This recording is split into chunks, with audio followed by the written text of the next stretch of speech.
Hello, my name is David Staub. I'm a graduate of Delone Catholic High School in the class of 1994. I am a father of a recent graduate, a father of a current student, and 3 future Squires to come in the near future. And now I'm the current principal here at Delone Catholic. Delone Catholic has always been more than a school, not just for me, but for many others as well. It is a community built by families, alumni, faculty, friends, and shaped by a foundation of faith, character, and academic excellence. And now, even as we celebrate 85 years of tradition, we're looking ahead, inviting each of you to help write our next chapter. We're launching a strategic planning process to guide Delone Catholic for years to come. But this isn't a top-down initiative. This is a dynamic effort that relies on the voice of the entire community. We need your perspective to help us reflect on where we've been, assess where we are, and dream big about where we're going. By building a bold and forward-looking plan together, we can ensure our Squires have the opportunity, resources, and culture they need to truly earn their armor and become the young men and women God is calling them to be, spiritually, morally, academically, and personally.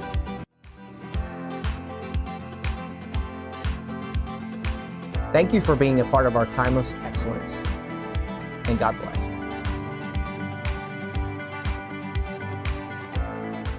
This is Joseph Shirillo, graduating class of 2023 at Delone Catholic High School in McSherrystown, PA. My previous school experiences didn't prepare me to become the person I am today like Delone Catholic has. And when you enroll at Delone Catholic, you will be challenged, but at the same time, the school community nurtures you to create your own path.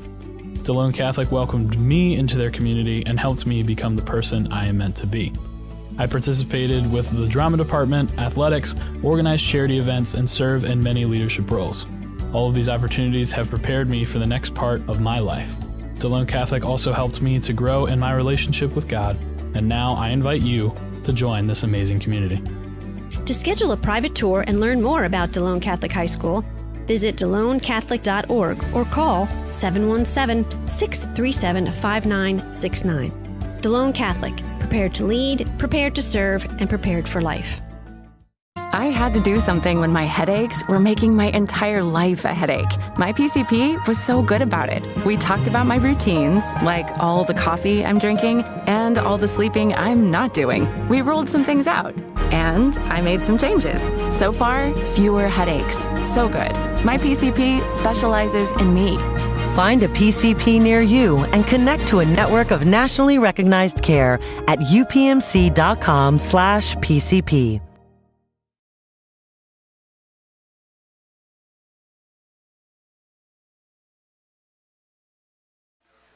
Hi everyone, welcome to Squire Country. Thank you for joining us tonight for our first home game of the 25-26 fall sports. There's a lot going on tonight.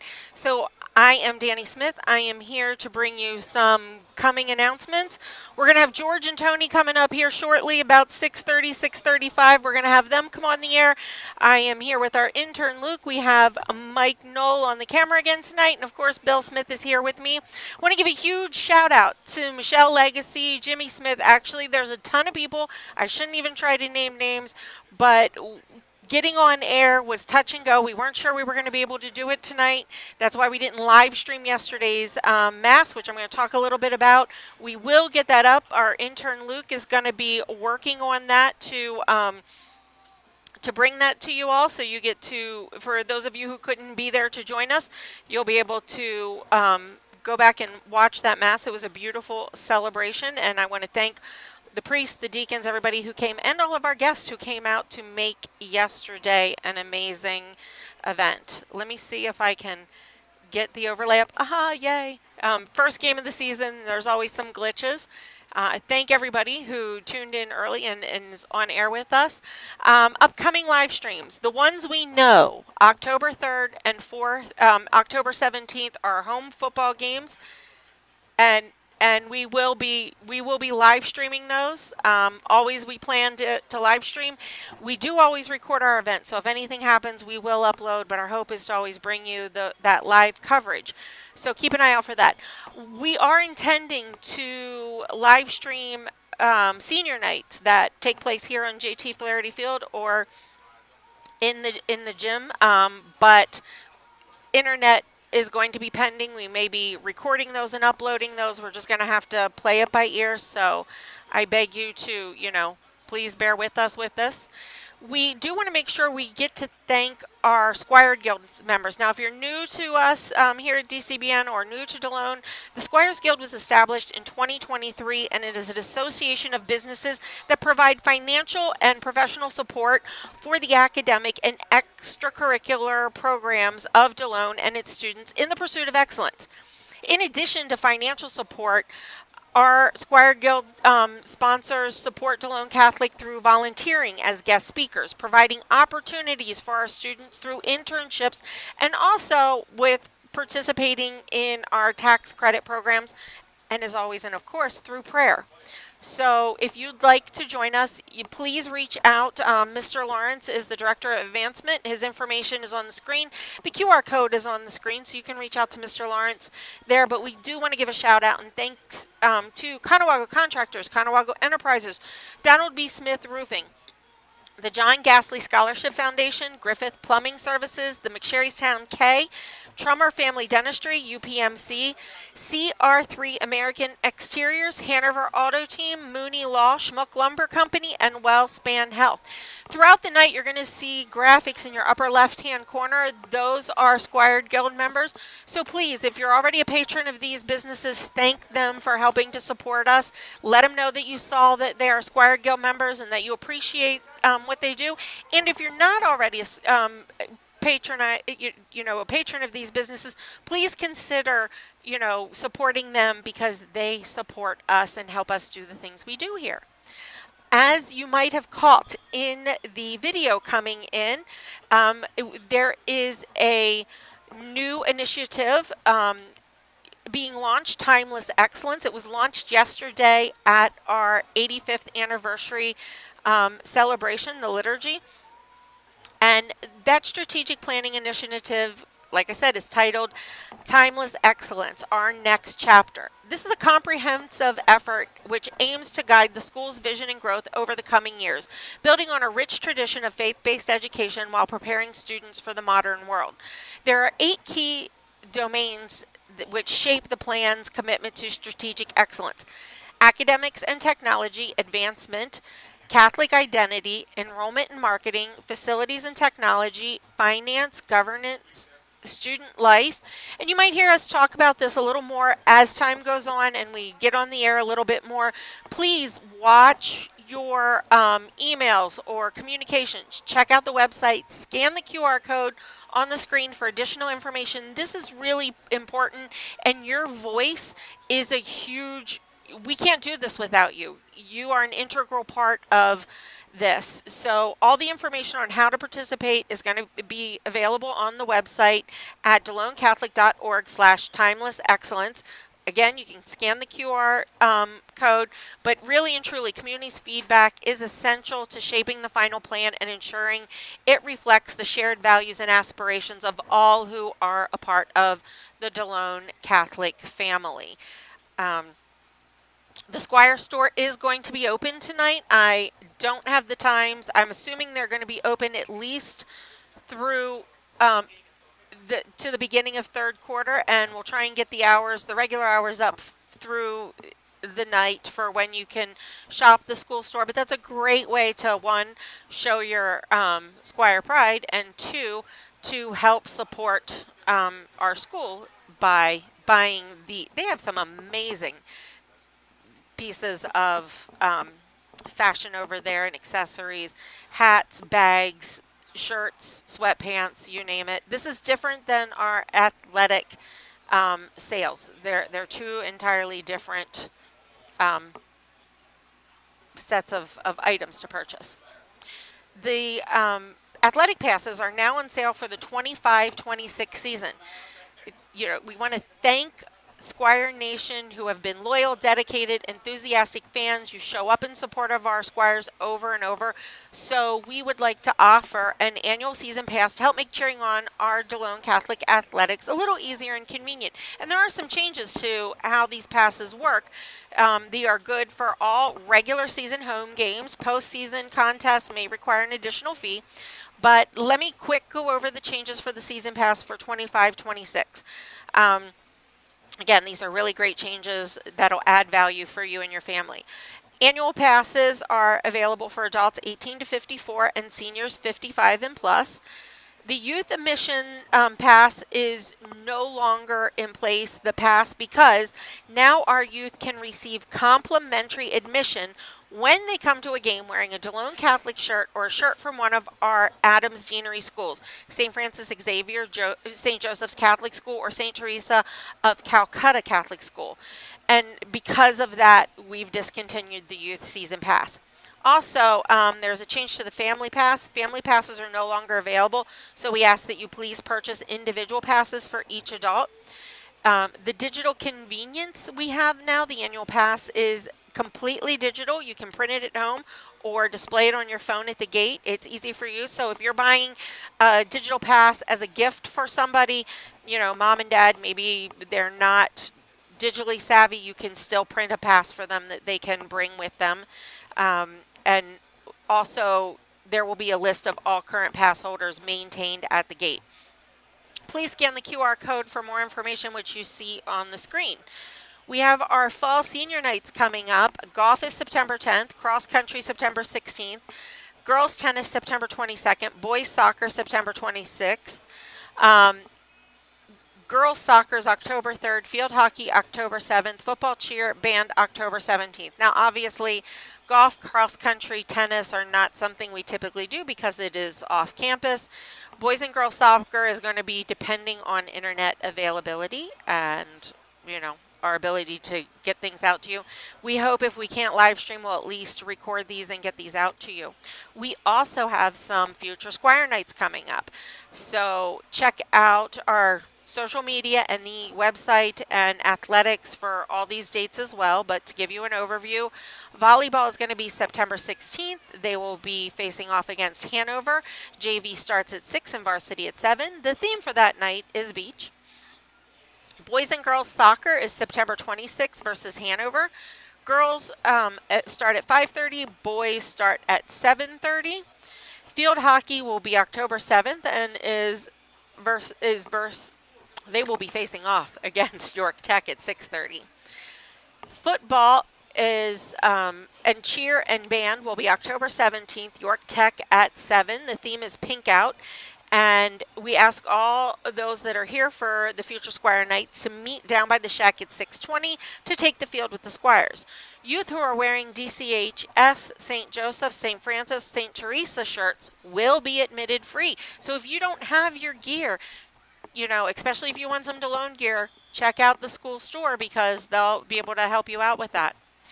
There are a ton of events coming up for homecoming, keeping an eye on the time here. As always, it's a week-long event, and you can get more information about that by scanning the QR code on your screen. But Spirit Week and Homecoming, our activities go from September 27th to October 5th. We will have our Powder Puff volleyball and football games on the 27th. That's a Saturday. Spirit Week kicks off on Monday the 29th and will run through October 3rd. There's usually fun theme days and dress up and challenges and great. It's great to be here when all that's going on.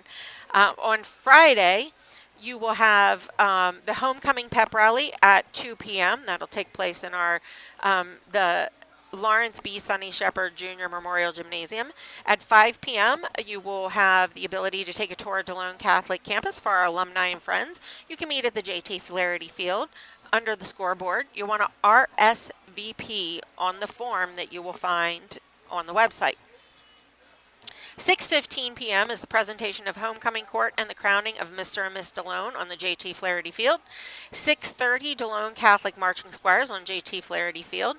7 p.m., Delone Catholic Squires football versus Hanover Nighthawks on JT Flaherty Field. Alumni are admitted for free with their alumni card. If you don't have an alumni card yet, please RSVP to the homecoming event on the form on the website, and yours will be waiting for you here at the South Gate by the concession stand. At 8:30, alumni and friends after parties will take place at Aldous Brewing Company, and Aldous Brewing Company Dolphin and Anchor Brew Pub. That's a 21 and only. You'll also need to RSVP for that event, which you can find on the website. Saturday, October 4th, from 7 to 9 p.m. will be the homecoming dance for the students at Delone Catholic High School. Sunday, October 5th, we will round out the activities with a homecoming mass and brunch at 10 a.m. Children 12 and under will come and eat free. You can purchase tickets by using the RSVP form on the website. So we look forward to seeing the Squire Nation come celebrate with us as you come home, and hope to see you throughout the week at all the activities. The Giving Spree is an exciting event that we are participating in this year. The Adams County Foundation Giving Spree. If you don't know about this, they have a big drive every year, which they raise money for various Adams County, entities. So this is a directed effort. It's a great opportunity for our community to support Delone Catholic and other incredible nonprofits throughout Adams County. Again, it's an annual event that's hosted by the Adams County Foundation, and it offers a designated giving period which you can make donations and you direct them to participating organizations. They're matched. There's so if you will donate a designated amount, there's often a match amount coming in for the totaling donations, which help your generosity to go even further. And we know that Delone Catholic alumni and friends live to our school motto as doers of the word through their volunteer service and contributions, not only to our school, but to many of the nonprofits that are in the area. So this is a great opportunity to give back, not just to us, but many nonprofits in the area. We're going to be sharing more details about our specific goals for this year's Giving Spree and how you can contribute as we approach this in November. So keep an eye out on social media for updates here on our live streams. And in the meantime, if you could please save the date and mark your calendar to get ready to make a difference, scan that QR code, and that will give you some additional information about the coming event. Our 2025 Fall Sports Commemorative Program is now on sale. Hopefully, we are looking at another fall season to remember, and to preserve those memories, we would like to offer a commemorative fall sports program. You can still get the paper copies, which will be sold at home football games and volleyball games, but this year you can also purchase a digital copy. So, if you're hanging out in California, Arizona, or somewhere halfway around the world, and you would like a copy, you can now have one. It's the same price as $5. Just scan the QR code. Go to the website. That'll take you to all the information, and know that all the proceeds for this program benefit extracurricular activities here at Delone Catholic High School. We want to encourage you to follow your favorite teams, your favorite Squires here at DeloneCatholic.org/athletics. Make sure on YouTube here you subscribe, and you will get alerted every time we go live. You can also subscribe to schedules and check out scores and recaps and information through our social media and through our app, the MyDCHS app. I can't tell you how valuable that app is. It's probably the one I use and check the most. Not only does it tell us what's for lunch and what day it is, because I can never remember if it's red day or blue day, it also gives you all the information about mass, extracurricular activities, sporting events come up, the arts programs, band, you name it. You can find everything here on the MyDCHS app. So don't forget to check out that and all of the social media, and of course the website for more information. The Little Squires program, the Little Squires Club, it's a great program. It's for kids pre-K through 4. I think it's, three. Yeah, I'm not sure if it's 4th grade or 3rd grade. That's a little confusing to me, but I'll get clarification. But you can join the Little Squires Club. You can sign your kid up, and they will receive their very own membership card. They will get invitations to special events that are just for the Little Squires. They will receive a Squire-themed news and activities through email. So this is a great program. Scan that QR code. It'll take you right to the information, or check it out on our website, or check for more details on our social media. This is a new initiative. I want to give a huge shout out to Reverend Rudolph. He was telling us about it. It sounds really great. It is the Sportsmanship Initiative. This is not just for our players. This is our players, our coach, our parents, our fans, everybody.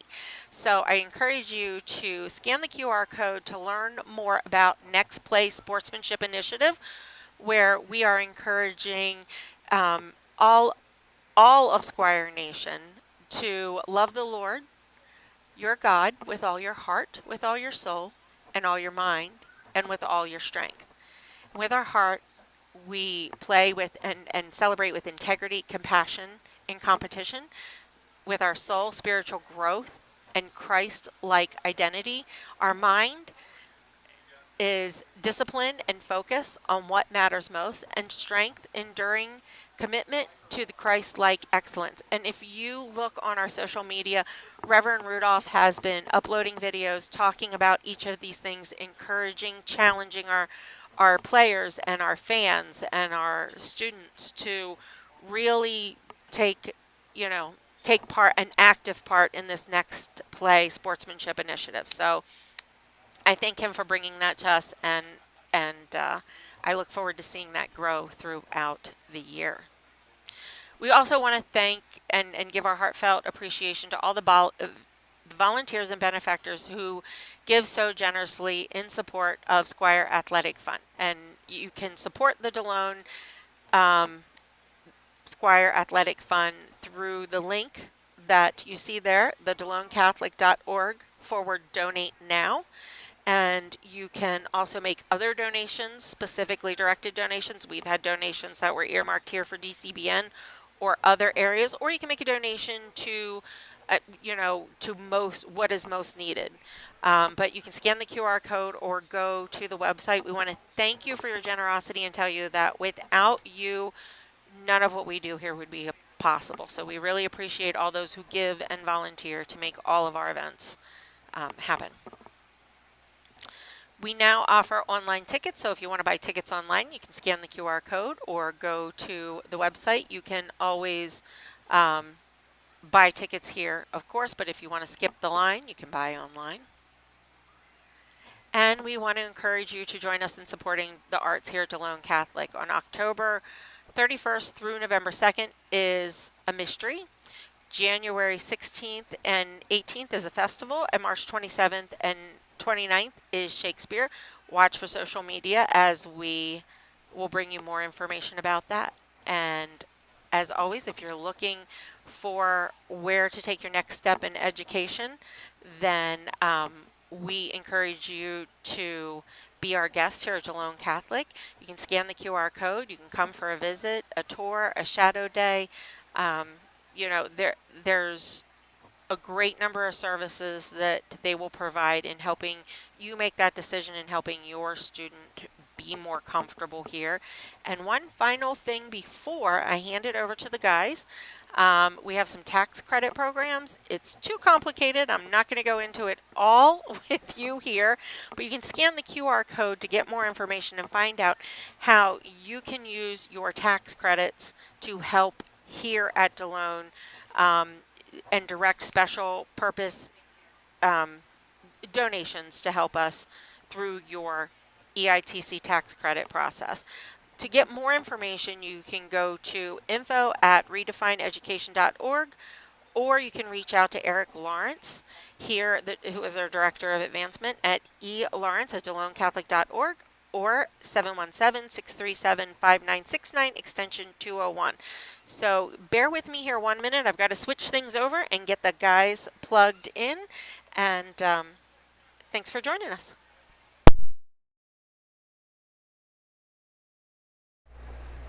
Good evening, everyone, and welcome to JT Flaherty Field here in the campus of Delone Catholic High School as DCBN kicks off another season of live streaming Squire athletics. Tonight, Coach Corey Zortman leads his Squires against the Northern Lebanon Vikings in a non-league clash. By the way, I'm Tony Weaver, and George Needed right beside me here. We're calling the play-by-play analyst. The rest of the crew, Mike Knoll on camera, Luke, our student intern, doing everything else. Danny and Bill Smith, the producer and director, as always over there. You just heard her. We couldn't do this without them. Hopefully we stay on connecting all night. There was a little bit of problem, but I think we're out there. Squires come in here at 0-2 tonight, losing to Susky 10-7 and then losing to Lancaster Catholic 47-20.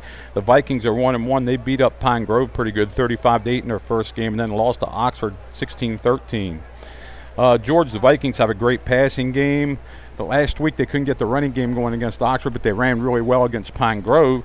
So what's tonight? Well, third week of the season, high school football, number one. First home game for Delone this year. As far as that game last week for Northern Lebanon, Tony, they lost that game in overtime, 16-13. Yeah. They were right there. They could easily be 2-0. Okay, their offense really it gets started around their quarterback. He's brings a lot to the table. He's a senior. Okay. Brian Mitchell. Mitchell, yes, and he's the leading rusher, leading passer, obviously. He comes in, but I think we'll talk more about this later. They may be missing one of their feature backs in their offense. Yeah, Brady Ryan, number 25, their leading rusher, looked like he was in shorts here before the game. Yeah. And when I talked to their coach before the game, he wasn't listed as a starter. So, we're not gonna try to guess here, but he was in the sideline in shorts here. So that's not a good indication by any means. Yeah, number 5, Landon Copenhagen will be the starting running back tonight for the Vikings. But let's go to Squires here. They 10-7 down at Susky, and they gave that game away late. Tony, we talked to the coaches. We had an opportunity to watch a little bit of film, talk to the coaches. They really felt as that game started and moved on, they had control of that game. They lost opportunities in that game, and they really felt that's a game that they could have easily won. Yeah, there was a face mask call that didn't go their way late in the game, but to Coach Gortman's credit, he didn't dwell on that. He said, "Hey, we had the chances in the first half to be ahead 21-0 at half, yeah, and because of our mistakes, we weren't. So we can't dwell on what put the game there, And that's his in his 11th year as a coach, trying to get that across to the guys. You got to keep playing. Yeah, and we'll talk more about this as the season goes on, Tony. But this is a young team with young players in key spots. How quickly they take on this offense, understand it, and able to execute mistake-free is going to be a big key. Yeah, then last week they got beat 47-20 by Lancaster Catholic. Brandon Way, their Lancaster Catholic's big back, had a big night. But Delone's offense put up 20 points and actually looked pretty good. It was their defense that really had their hands full last week and couldn't stop Lancaster Catholic. Tony, last week they put up 327 total yards of offense, 217 passing, 110 rushing. The offense showed up. It was there. Poor tackling, many missed tackles. Delone's got to be more physical and be able to tackle better if they want to win football games. Yeah, and that's pretty much what the coaches told us too. I mean, they weren't really upset with the effort. The effort's there, but they got to finish plays. They got to make tackles.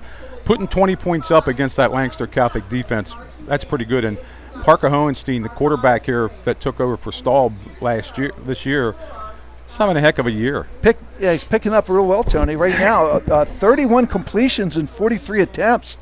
That's a 72% completion rate. He's averaging 171 passing yards per game. He's already thrown for 3 TDs in 2 games. And I think he's just getting started and getting comfortable. And he's been throwing the ball to a lot of receivers. Chris Costello is probably the guy that has the most catches. And then Liam O'Brien's going to give him a deep threat here. And a lot of other Colin Redding out of the backfield, Ryan Schmullian out of the backfield. Yeah. I'll put it this way. After the first game, I think they made some adjustments offensively. And offense, I don't think is the problem. It's defense. I would agree with that, Tony. We got to be more physical. Got to be able to stop the run. We got to be able to tackle better. Now turn our attention to Northern Lebanon. Tony, in that regard, some of our listeners out there may not be familiar with Northern Lebanon. They play in the Lancaster Lebanon League Division 4. They are a Class 4A team, and they're out of Fredericksburg, Pennsylvania. Yeah, and real nice coaches. We met them before the game. Hopefully they got everything, the information back how to get on the air here tonight with us. And we spent some time talking to them. Yep. They revolve around their quarterback, Brian Mitchell, and the coaches want us to, highlight him a little bit. And number 10, Bryce Yoakum, who's their tight end and also one of their leading tacklers on defense. So I think you're going to hear those names tonight quite a bit. Let's go over the starters. I got their starters. I just want to give them out here. Mitchell, the quarterback, and then Ryan Clemmer, the leading receiver, and then Jackson Bush. Landon Copenhagen is not going to play receiver tonight. He's going to play running back. Bryce Yoakum's their tight end. Johnny Hilton's going to be the other wide receiver now. On the line, we got Kalen Barr, Landon Grabby, Owen Donner, Justin Benetham, number 78, number 75, Andrew Stoller. So that'll be their offensive starters tonight. And they put up 35 against Pine Grove. Like you said, they lost in overtime last week in a game. Yeah. I'm pretty sure if you talk to their coaches, they think they should have won. Yep. So we look for a good competitive game here tonight. Jason Rice is our coach, and like we said, they're 1-1. But getting back to Delone, George, both these teams, they mirror each other, I think, because a lot of these guys go both ways for both teams. They do, Tony. You're absolutely right. I think we are going to see teams that mirror each other from start to finish here tonight. There's no question. And remember, Delone fans, no matter what happens to Delone during the regular season, YAIA don't start until next week. That's when the league play starts. And no matter what happens the rest of the year, Delone and York Catholic are the only two single-A teams in District 3. They will meet for the district title. They play the regular season final on the 24th of October. 2 weeks later, they're playing for the district title. Delone actually last year, let's give them a little credit here, they won that game. They beat York Catholic in the regular season, turned around 2 weeks later, and in a great game that Mike Knoll called with me and at Hanover, Delone did eke out a win and then went to Philadelphia. And a big win there. And won the first state game in Delone Catholic history, first PIA state game in Delone Catholic history, beating a team in the last second on their field down in downtown Philadelphia. They made some defensive plays at the end to pull that out, Tony. That's a landmark win in the history of Delone Annuals. There's no question about it. And then me and George, we went back to Cedar Cliff to do the game against Muncie. Yes. And that was a 42-17 loss, but that was a pretty good close game. Muncie had that really good back that Delone could not stop. Yes, and he had like 275 yards rushing, and that single-handedly beat Delone that night. He was quite an athlete. We think he found his way to Oklahoma State on a wrestling scholarship, I believe. Yeah, that's what the talk was last year, that he was going to go wrestle. But Delone had that game down to 28-17 at one time, and 2 touchdowns later, it was 42-17 on a miserable night over there at Cedar Cliff. Yeah. So Delone's hoping to get a couple wins under their belt before they get into that district championship game, because and coach understands that he's the only two in there. He's not being fooled that he has a powerhouse here. They're going to have to grind it out and win some games here in the league, and I think the league championship again probably goes through Bermudian like it always does. Bermudian? I would agree with that. They've got one of the stronger teams this year probably. Although Biggerville is pretty strong this year. Hanover looked good against Danville Cleona, but then they got to go to Eastern tonight. And Eastern's 2-0, and they've been scoring 42 points a game. Have that all-state quarterback down there at Eastern, so we'll have to see. We'll try to keep you up on the scores of some of the games from out of town as we go along here. But we're going to give a shout-out now to Coach Arntz. Arntz, I was supposed to tell you to cowboy up now. We know you're laid up a little bit down there in Baltimore, and we're thinking about you up here. And we'll do this again in case Brian's not listening yet. Yeah, we wish Brian all the best. We're praying for him. And over there on the Delone Avenue gate, for 54 years, if you came in there that side, you saw Steve Weaver, one of our true American heroes, over there collecting tickets. And tonight he's a little under the weather.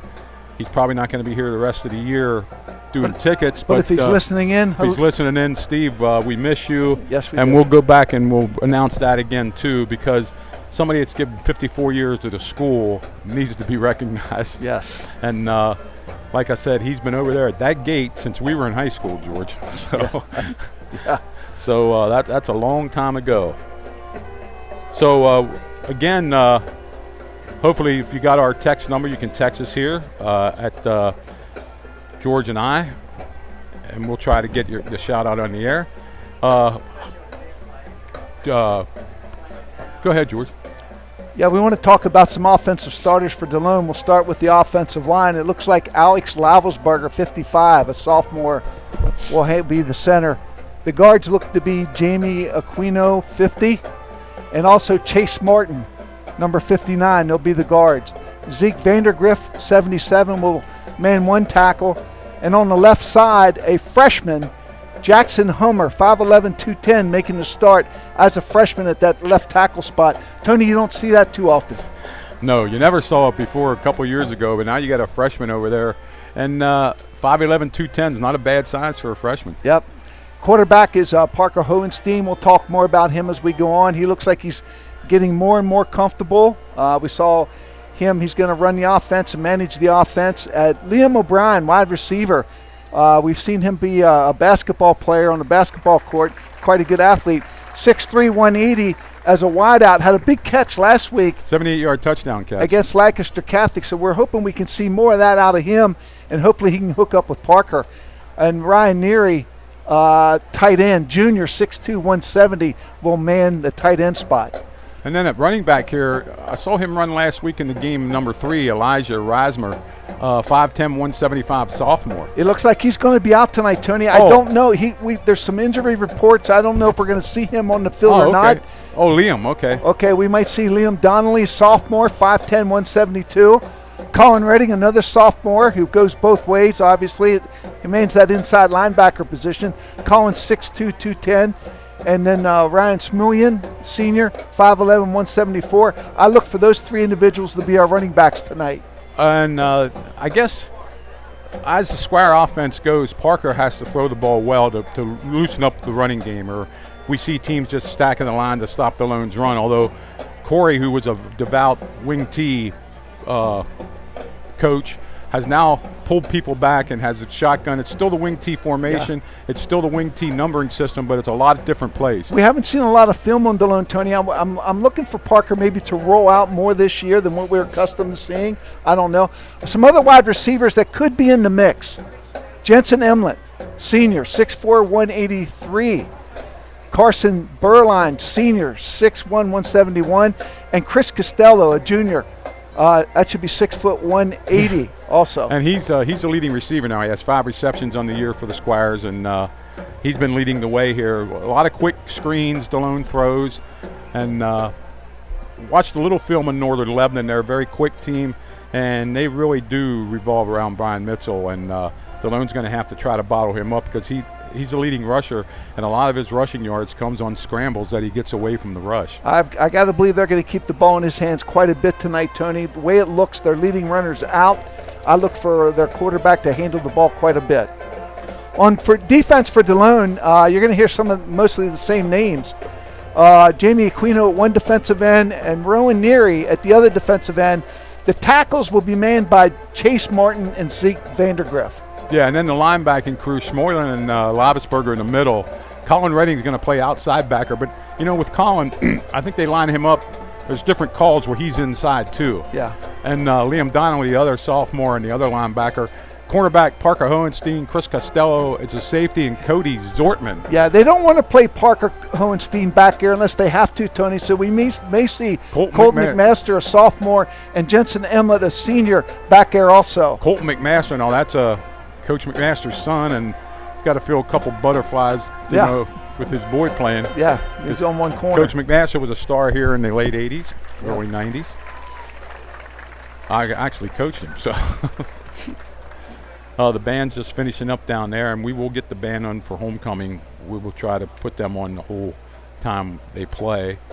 We'll give it up here shortly for the national anthem, and then we'll kick off here. Now, nice night for football here. I don't see too many clouds. It's a little hazy to the west.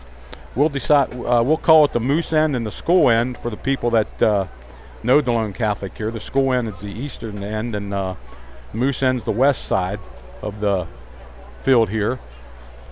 Field really looks nice, George. Like you say, there's a grass field out there. It's not a turf field, and the people that take care of it and line it off, they were out here last night trying to spruce it up and did a nice job. All new yard markers, all new flags, and all new Delone Squires on the goalpost. They're all new. So Assistant Athletic Director Amy Miller, on top of a lot of things. Yeah, she does a lot here. The athletic director is Reverend Rudolph, and they do so much here to turn things around here and try to keep the Delone athletics running. Big volleyball win last night for the Delone girls over Bermudian. They won 3-1. Actually, Delone and Bermudian are the close matches. Yeah, they were all close Very matches. competitive. That's a great matchup every time that Bermudian and Delone meet up, Tony. Two powerhouses. And they'll meet again. They'll meet again down here at Delone later on in the year. Mike Knoll, did we see who won the toss, or couldn't we tell? The toss was already done down to our left here in the end zone, so they'll have the fake toss when they come out here before the game. And Tony, you and one thing I didn't ask Coach Zortman, and I always ask Coach Zortman. Taking the ball. Is he taking the ball or is he kicking? So we don't know what he's going to do tonight. Colin Redding's their place kicker. Delone, like I said, the 0-2. Northern Lebanon comes in here 1-1. Fredericksburg's, it's not like it's right next door. Little travel time. Yeah, they got to come down here. They're out there pretty far in Lebanon County. Playing, like George said, they play in the Lancaster-Lebanon League, Section 4. So we should be getting going here very shortly. Let's see, we got like 11 minutes left. Again, we want to give a shout out to Coach Arntz, Cowboy Up. I'm supposed to say that every time. Marty Clunk down in Virginia. We're coming through loud and clear down there, which is good to hear. If Marty's listening, Buzz got to be listening up in New Jersey. Tony, in that Lancaster-Lebanon League Division 4, Northern Lebanon will battle it out with Twin Valley, Wyomissing, which is usually a powerhouse year in and year out. And they are again this year. Octorara area, Lampeter, Stroudsburg, Donegal, Eastern Lebanon County, and Daniel Boone. That's the competition for Northern Lebanon. I believe it's the Vikings? Yeah, the Vikings, yep.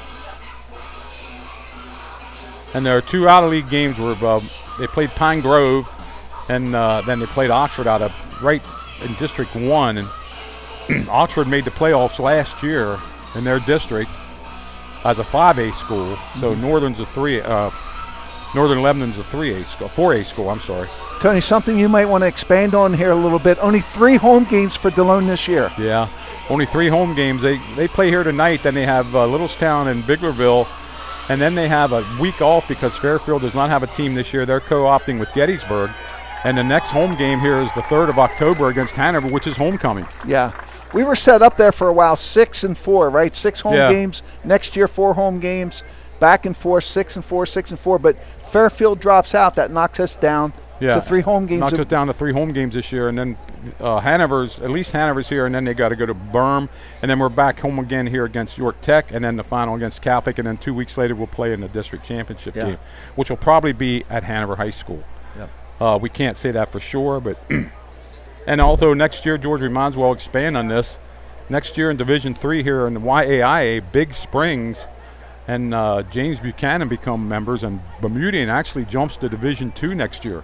So Delone will try to secure a game with Bermudian as one of their first 3 games. Yeah. To try to get, the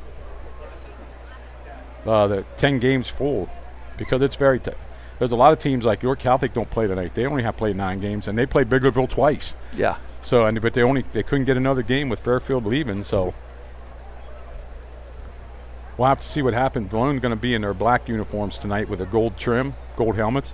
Northern Lebanon, I'm going to say blue. Oh, they're probably some sort of purple. White and blue. White and blue. Okay, with we go to Coach Knoll for that, but he's colorblind, so looks like we can see the numbers pretty good. Yeah, I think we shouldn't have too much trouble tonight. Like I said, it's a humid night, but it's not as bad as it could be. There's a little bit of air blowing, probably from the south here, right into our booth. So there's 7 minutes before kickoff. Both teams should be gathering to come out in the field here shortly, and the band's down there in front of us get ready to do the national anthem and then. Well, I know talking to the coaches earlier in the week, Tony, Delone was banged up. They were a little concerned how they were going to practice this week. Parker Hohenstein got banged up, but he's dressed. He's ready to go, quarterback. Liam O'Brien was banged up, okay? He missed a little bit of practice time, okay? But he's going to dress tonight and play. They're going to be without their one running back, Elijah Rashmir. Yeah. Okay? So they were a little concerned about the lack of depth they may have. We'll see how things hold up for them as the game goes on. That's I think that's a concern of Northern Lebanon too. Like number 25, we said Brady Ryan's not playing. Well, there you got to stick a guy in on defense for him too, because he was a defensive player. And the same as you lose a guy on offense, you also probably lose him on defense. So you're trying to get him. Yep. And that's just the way it is, because both these teams have similar number rosters. Like I said, I'm Tony Weaver, George Nieder, Mike Knowles here, Luke, our intern, Danny and Bill Smith running the show, director, and here come the Squires on the field. Black and white numbers, gold trim. And here comes Northern Lebanon to our left, coming out in the field now. Yeah, I can't stress enough how, when we were talking to Coach Rice and his dad and stuff, how very pleasant they were and how accommodating they were to answering our questions about their team. Good evening, ladies and gentlemen, and welcome to Squire Country. We would like to welcome you to JT Flaherty Field on the campus of Delone Catholic High School. Decent crowd here for the Squires. Contest between the Northern Lebanon Vikings and your Delone Catholic Squires. Regardless of the outcome of today's game, we ask that all spectators consider the time and effort that each of these young student athletes have put forth to represent their school. The purpose of this activity is to provide positive learning experiences and opportunities for personal growth for the student athletes, officials, and spectators. No handheld signs, Our banners, or noisemakers are permitted. PA announcer giving the lineups to the fans that are gathered here at JT Flaherty Field. Thank you in advance for your cooperation. Tony, looks like captains for Delone, Chase Martin, 59, Zeke Vandergrift, 77, Liam O'Brien's out there, number 5, and also Ryan Smillian, 17. They look to be the captains for Delone. They're the captains, yep. Weather-related delay, spectators are asked to exit the stadium to their vehicles until play resumes. In the event of sudden cardiac arrest, the closest AED can be found on the sideline with the Delone Catholic athletic trainer. And now, let's meet today's starting lineups. First, for the visiting Vikings. Number 1, at defensive back, Brian Mitchell.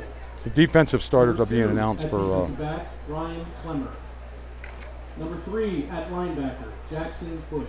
Mitchell, Clemmer, and Bush are all starting in defense. Linebacker, Cale Erdman. Cale Erdman's another linebacker. Number 5, at defensive back, Landon Copenhagen. Landon Copenhagen, who's going to play running back today, is also a defensive back. Bryce Yoakum. Number 13, at defensive back, Johnny Hilton. Johnny Hilton starting. Number 56, defensive line, Caleb Barr. Caleb Barr is starting on the line. Number 70, Landon Graby, defensive line. Landon Graby. Number 75, Andrew Stoller, defensive line. And number 79, William Spade, defensive line. Andrew Stoller. And now for your so there was 8 guys named, and only 3 of them don't play both ways, so they got quite a few. Number 5, Liam O'Brien. At running back, number 11, Colin Redding. Out in the middle of the field, they're now going to recreate that toss of the coin. At running back, number 17, Ryan Smullian. At tight end, number 27, Rowan Nera. At running back, number 32, Liam Donnelly. At guard, number 50, Jamie Aquino Alki. At center, number 55, Alex Lavelsberger. 11 and 1 may decline. At guard, number 50. Dalone's going to receive here, and they're going to go west to east. At tackle, number 65. They'll go from the Moose End up towards school. And you said Northern Lebanon did win the toss, and they declined. They'll give the ball to Delone first here. The officials for tonight's contest are Larry White, Paul Dorman, Jim Bateman, Thomas Hicks, and David Bless. And now we're going to do the national anthem, so we'll give it over to down on the field there.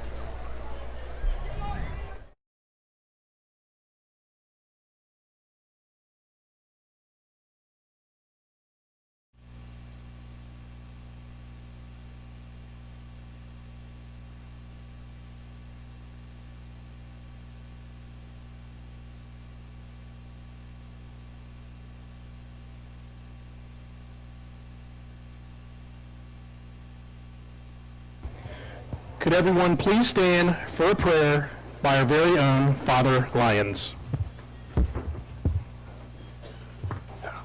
In the name of the Father, and of the Son, and of the Holy Spirit.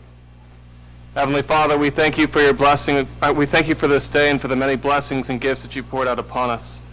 We thank you for this time together, for this gift of competition. We ask your grace and blessing upon our players that they might play safely and well, and for the grace of good sportsmanship on all. We ask your protection upon us all this evening, and we entrust this all to the care of our blessed. Pray, Hail Mary, full of grace, the Lord is with thee. Blessed art thou among women, and blessed is the fruit of thy womb, Jesus. Holy Mary, Mother of God, pray for us sinners, now and at the hour of our death. Amen. Saint Teresa of Calcutta, pray for us. In the name of the Father, and of the Son, and of the Holy Spirit. Please remain standing, and gentlemen, remove your hats for the singing of our national anthem by our own Ashley Heacock and the Squire Marching Band.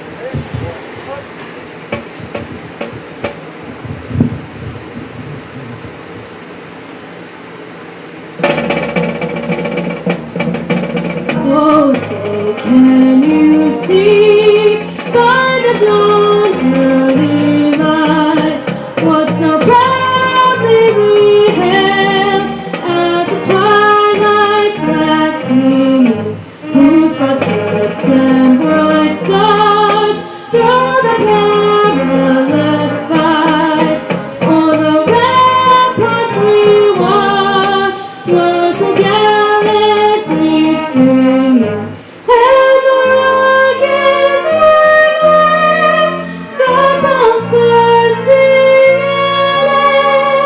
came through from the night, and our flag was still there. Oh, sang us that star-spangled banner yet wave o'er the land of the free and the home of the brave.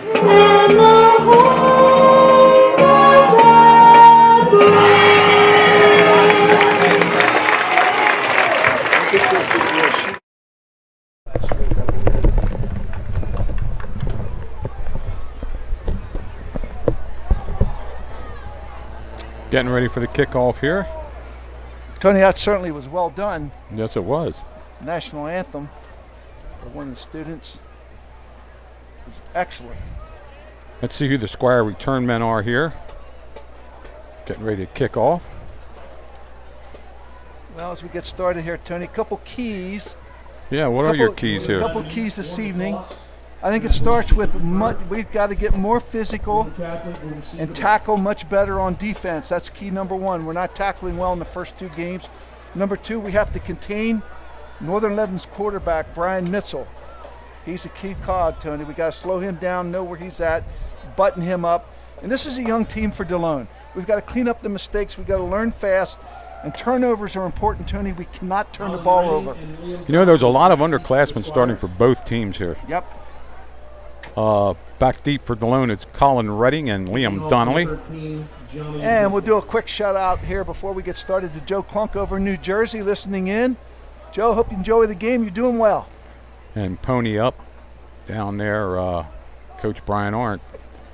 Again, we're saying that's coming from the coaching staff and all the guys down there in the black and gold.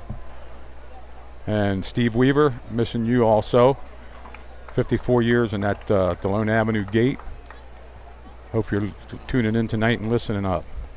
And here we go, kicking off for Northern Lebanon is number 13, and that is Johnny Hilton.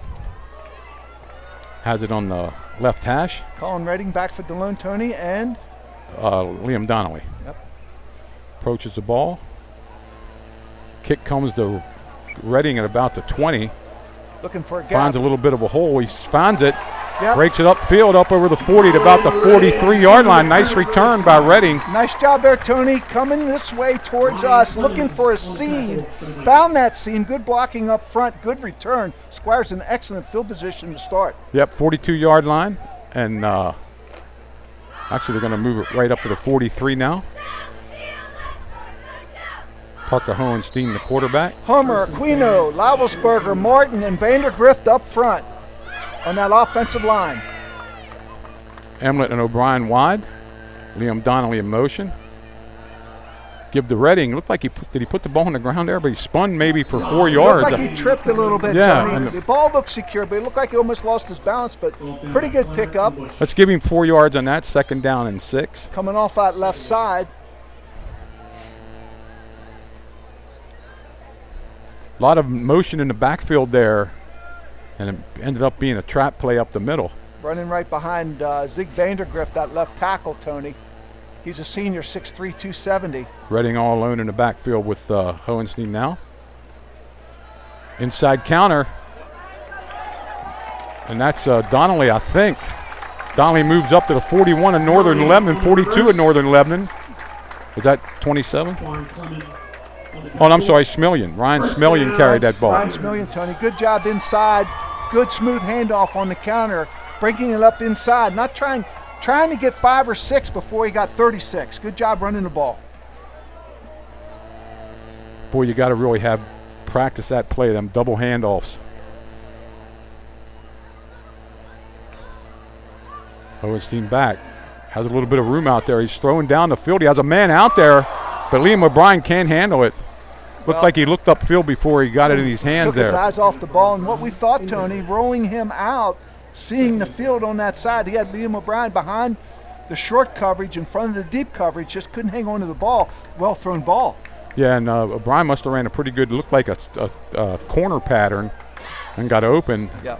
But Hohenstein put it right there, but we're not. 2nd down and 10:44 left here in the first quarter. Another good sign there, Tony. Protection was real good on that play. 2 backs in the backfield this time. Give off to Schmelian. He gets down over the 35 to about the 34. Let's mark it right at the 35. And we're going to bring up a 3rd down and 3, and I can almost tell you that's 4-down territory. Tony, decent size, 5'11", 174. Ryan Smillian running tough inside, turning those legs and picking up a couple yards after contact. Good job, good execution. 3rd down and 3. 3rd and 3. Squires got a couple first downs on this drive. Trips over to the right side. There's a give to Redding, and he's going to get 2, but I don't think that's going to be enough. He's going to be maybe a yard short. I think Coach Zorman's going to look at that sheet and see what he's got on a 4th and 1 call. Let's see where he puts this ball down. He's going to put it down at the 33, and they need to the 32, so it's 4th and 1. Big play here early in the game for the Squires. Northern Lebanon looks like they're putting a man right over the ball. Yeah, they're in a 5 here now. Actually, got a man coming off the edge there. First down. Smillian breaks it. He's at the 20. The ball's loose. And it's out of bounds, so it's going to stay with Delone at the 15-yard line. And woo! Some excitement there. Yeah, he got hit there, Tony, unexpectedly as he's losing his balance. The ball comes loose. Fortunately for Delone. Well, I think Clemmer knocked it loose. Yeah. Great play by the defense there. New rule this year, it goes back to where you fumbled. Okay. New rule, and they just did that. Thank you, Bill. He fumbled it at about the 17, so they're going to move it back to the 17-yard line. So you can't fumble it forward. And pick up yardage. Well, if it goes out of bounds. Right. Only if it goes out of bounds. So they're going to mark it at the 18, but it's still a first down for the Squires at the 18.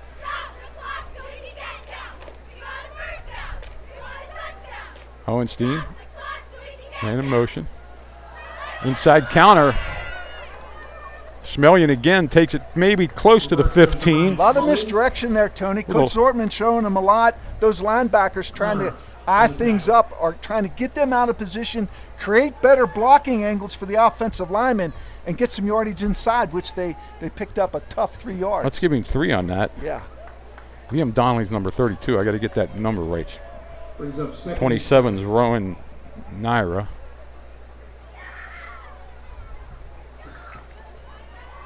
Squires with a little bit of a drive here. They're down inside the 16-yard line. Redding alone in the backfield. Back to throws Hohenstein. A little bit of pressure. He's hit, and the ball's loose. Delone's going to get on it at about the 29-yard line. Hohenstein, sack of the play. Well, Tony, good and bad there. Let's talk about the bad first. The protection breaks down. But that was an excellent job by Colin Redding, getting to that ball and covering up, okay? Delone has a man down here. So they can at least live for one more down on 3rd and long. Who is that down there, George? Can't see, Tony. Can't see the number either. 3rd and 20 for the Squires. I'm not sure who made the hit for Northern Lebanon. Catholic Athletic Association and the Notre Dame Club of Gettysburg are selling tickets tonight down by the concession stand until halftime. So the ball's in the 29-yard line, bring up a 3rd and 20. $500. And it looked sort of like the same play. They were rolling him right, and they had the guys double corner patterns. Well, good news. The Delone player's up. Looks like he's walking off, holding his arm, though, at this point. I don't know. Is that the quarterback? I don't have a number.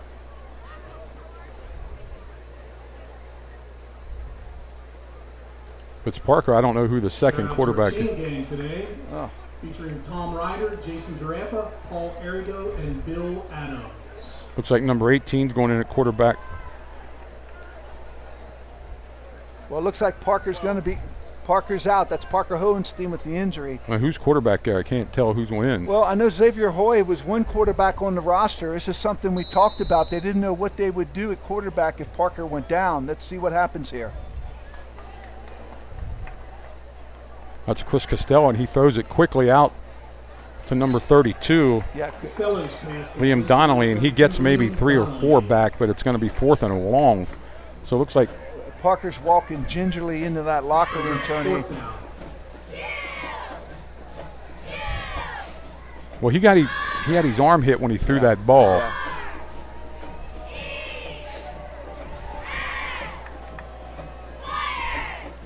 Delone's going to go for it on 4th down and 18 yards to Tony, go. Looks like Julian Rivera. No, I'm sorry, wrong roster there. Chris Costello, number 18. 18, yes. Who plays wide out most of the time. He's back to throw. Under a little bit of pressure, he's going to try to run it. He has a little bit of room out there. He's still on his feet, makes it to the first stick, but not the second stick. Yeah, actually, Tony, I really thought it was going to be a quarterback draw off the snap, but protection broke down. Turnover, ball goes over to Northern Lebanon. Short of the first down. Northern Lebanon's going to take over just inside their own 20. Well, what looked to be a promising drive comes up empty, and what's worse is we've got an injury to our quarterback. Yeah, and it didn't look like a very good injury. He left the field here. My sister down in Florida, Chi-Chi's listening. Buzz Clunk has tuned in. Okay, across the front, Jamie Aquino, Chase Martin, Vandergriff, and Neary. That front line for the defense for Delone Catholic. Mitchell, the quarterback, calls out signals. Draw play to, I guess that was Copenhagen, and he's not going to go anywhere. He's down at the line of scrimmage. Yeah, a lot of defenders there, Tony. Down by host and Squire. I thought Aquino might have made the first hit. Short gain on the play. Brings up 2nd and 9. Let's see who Delone's defensive backs are here. They got number 13 in the game. That would be Cody Zortman. And 21's out there, McMaster. Yep. Without Hohenstein, well, there you go, Hohenstein. You got to plug in 2 guys here, quarterback in. And Costello's the safety, I believe, Tony. Number 2, Clemmer out here. Split way too wide. He's our leading receiver. Motion across. There's a flip back. Squires are after it. Ball out of bounds at about the 15. Delone Squires wanted to hold there, but I don't think they got the flag. But well defended. I think they would probably decline it anyway. The ball's in the 15. That was well defended, Tony. Stretched out to the sideline. Good pursuit by the Delone defense. And our corner coming up to boot.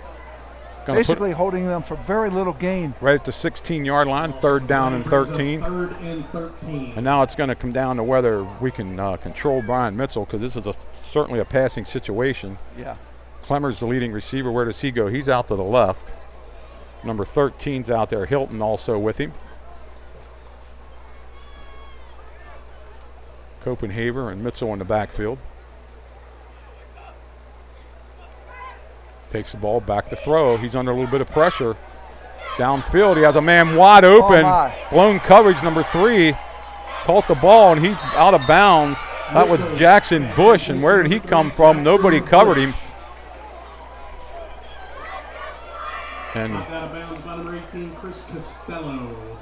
good foot movement by Mitchell to get free there and find his man wide open down the field. But a busted coverage for Delone, Tony. Well, it had to be.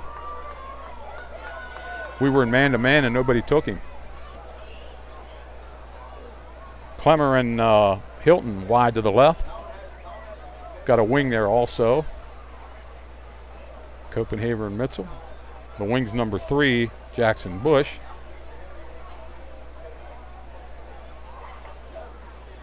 Hand off to number 5, Copenhagen. He's stopped for a yard loss. Well, Vandergrift getting good penetration, Tony, from his tackle position, coming in there and making contact for a 1-yard loss.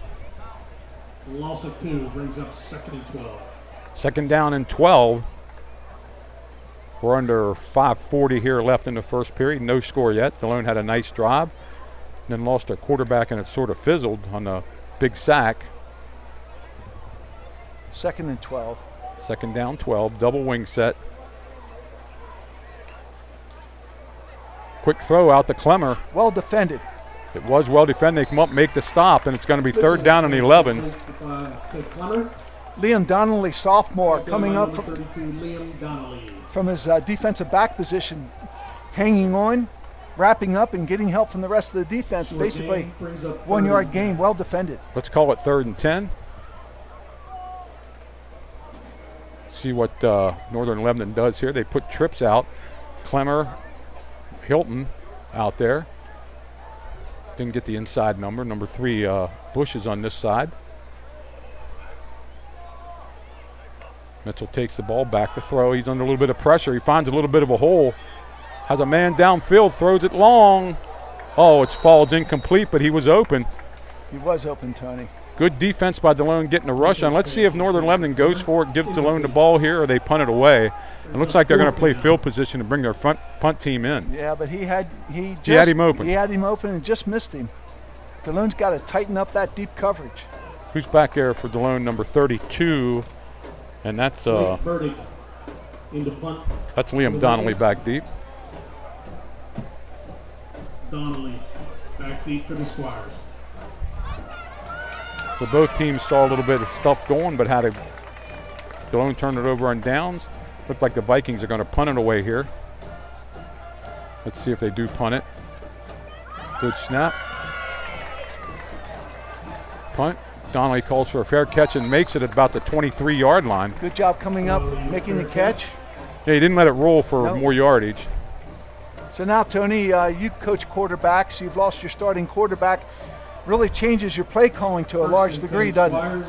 Well, yeah, it does, because you don't know how many reps he got at quarterback all week long. So, yeah, I think the playbook shortens a little bit. Absolutely. But he is a receiver, so he knows where the receiver should be. But yeah, are you going to trust him to throw the ball, or are we going to hand off? I mean, they had a pretty good ground game going there. Yep.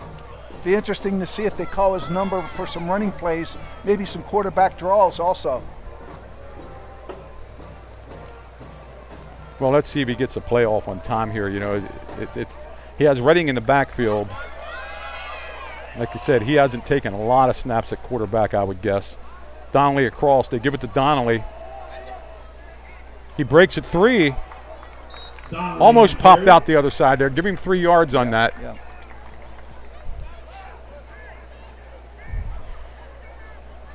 Comes to Sonlad to get the play.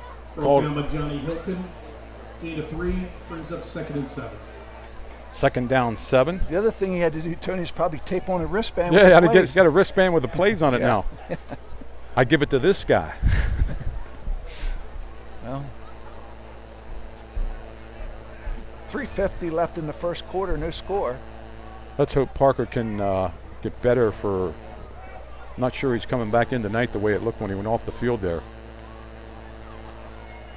Penalty, Delone moved. Redding gets free. He's going to have the first down unless it's all sides against. Up the middle for the Squires. Let's see what the call is. That's some tough inside running there, Tony. Let's see what the call is. Flag on the play. Well, it's either against Delone for motion or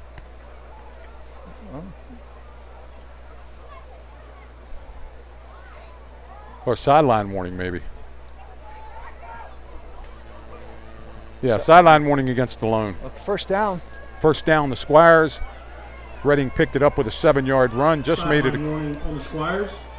up to the 33-yard line. First and 10 Squires. One warning. Yeah, you get a warning for that. You have to keep back behind that white line, even the head coaches. Well, some tough running inside by Colin Redding, picking up the first down. Let's see what Delone could do here. Back to throw, under a little bit of pressure. And it broke down. Chris Costello could do, get it back almost to the line of scrimmage. Yeah. Costello brought down by number 75, Andrew Stoller.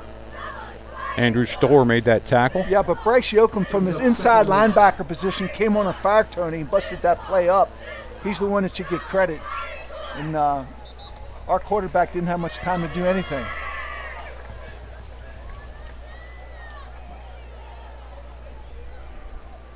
Delone seems to have a little success in the ground here, but clock is stopped at 2:50 for some reason. Checking on one of the linemen there for Northern Lebanon. Is that 75? Was that Store they were looking at? Clock's going to run now. Liam Donnelly and Eric O'Brien over to this side. Reading in the backfield. Boy, there's a lot there right up to the line of scrimmage. Here they come. Little dump pass to Reading. Screen pass. He has the first down. Gets loose. Still on his feet. Got some blockers in over front the of him. 40. At the 30. Gets knocked down at about the 25-yard line. Great call by Coach Zortman. Saw the blitz coming and had a screen call. Let's give credit to the quarterback, Tony, not panicking. Had pressure on his face, got the ball off into his receiver. Big gainer for Delone, moving the sticks. Squires at the 25-yard line. Yeah, you look here at Chris Costello's name, it says outside linebacker and split end. It doesn't say anything about quarterback. But to your point, Tony, give Coach Zortman credit. Easy throws for a quarterback that hasn't seen that much action.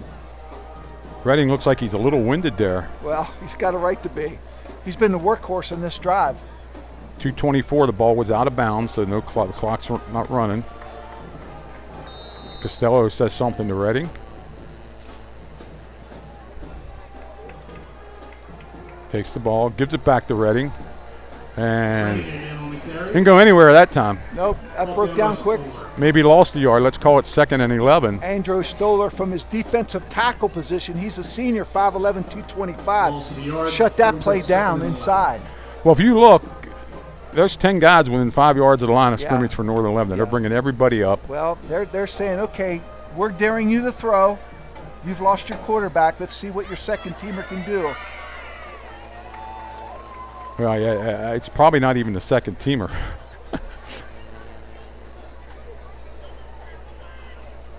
Costello takes it, fake. He's under a little bit of pressure. Costello runs out. Oh, and down he goes, and there's a face mask. I'm pretty sure that was a face mask. Tony, again, number 10, Bryce Yoakum coming from his inside linebacker position. Those linebackers are coming hard, and they're firing. Well, he's one of their leading tacklers. Yep. That looked like a face mask, though, on Northern Lebanon. Yeah, that's what it looked like. So now we have the discussion here.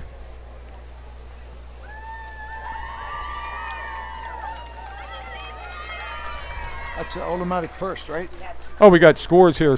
New Oxford 7, Southwestern nothing. Eastern York 7, Hanover 6. Everything else is no score, so that's the two we'll give you. New Oxford over Southwest 7 nothing, and Eastern over Hanover 7-6. Thanks, Luke. So from the line of scrimmage, they mark all 15 yards. Oh no, it only could be half the distance because it was inside the 30. So they're going to mark the ball now at the 13-yard line. First down. Automatic first. Automatic first down at the 13-yard line. Delone again driving. Looks like 75 needs a little equipment repair on a knee pad. Yeah, and the two guys from Northern Lebanon are getting ready to kneel down there. Personal foul, face mask on the Vikings. So the Squires now got it on the 13-yard line for the second time now. They're down close. Let's see what Coach Zortman calls here. 1:33 left here in the first quarter. No score here at JT Flaherty Field.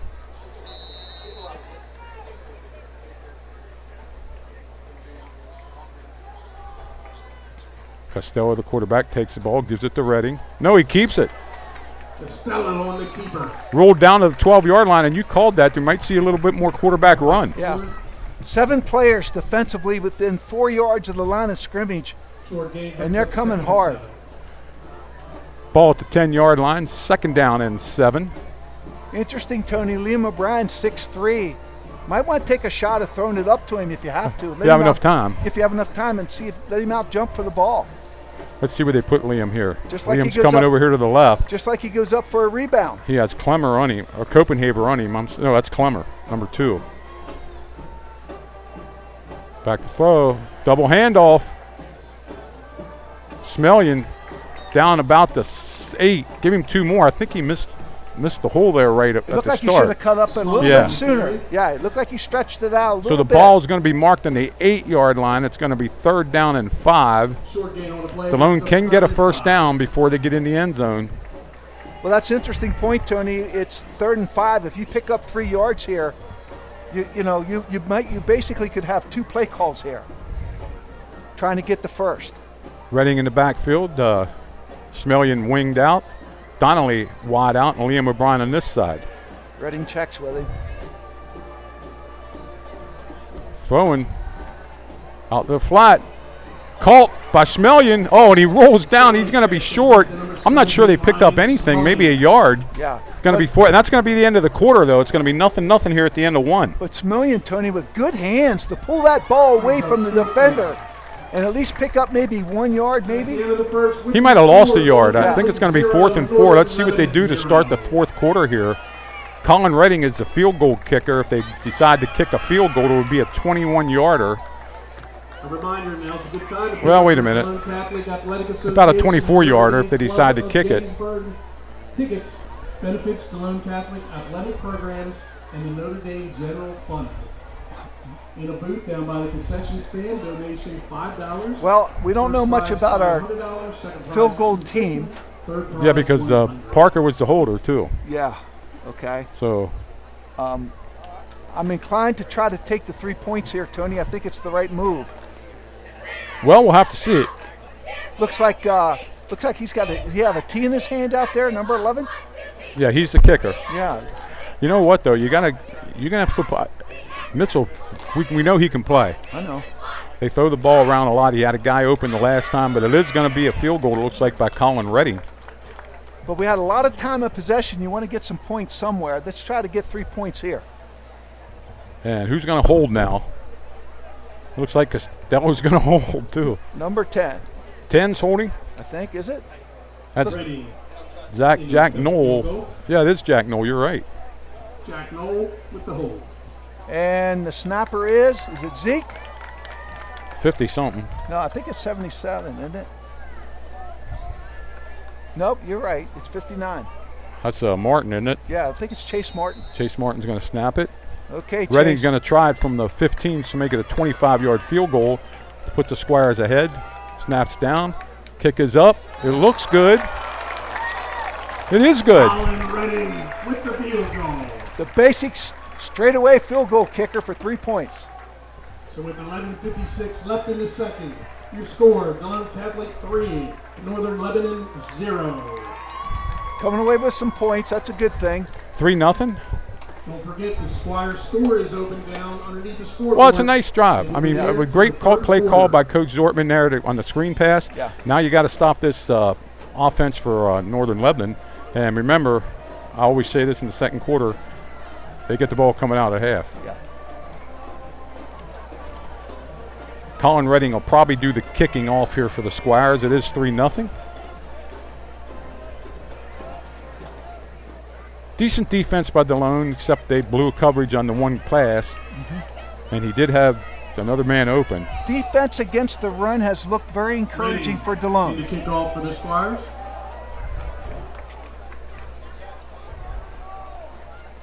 Try to get some fresh faces out there for Delone to give your starters a break if you can.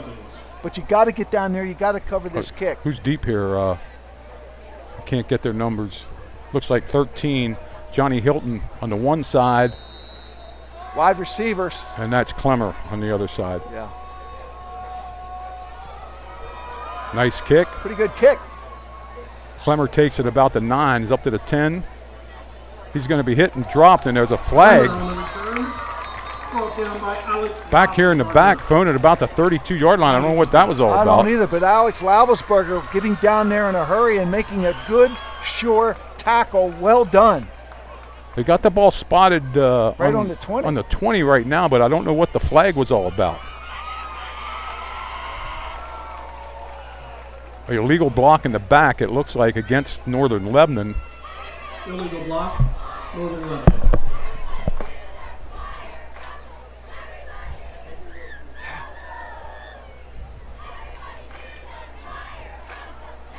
So the ball is going to be marked at the 10-yard line.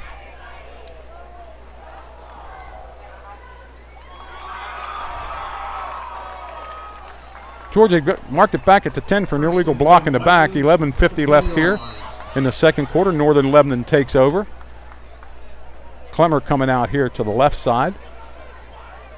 Copenhagen back there with Mitchell in the backfield.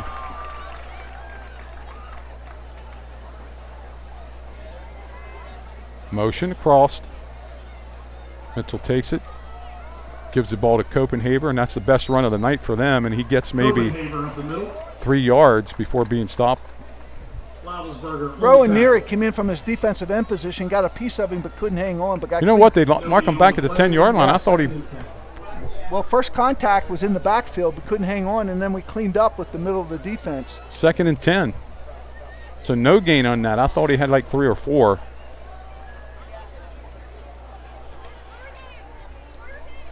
Clemmer again out here in an Allen.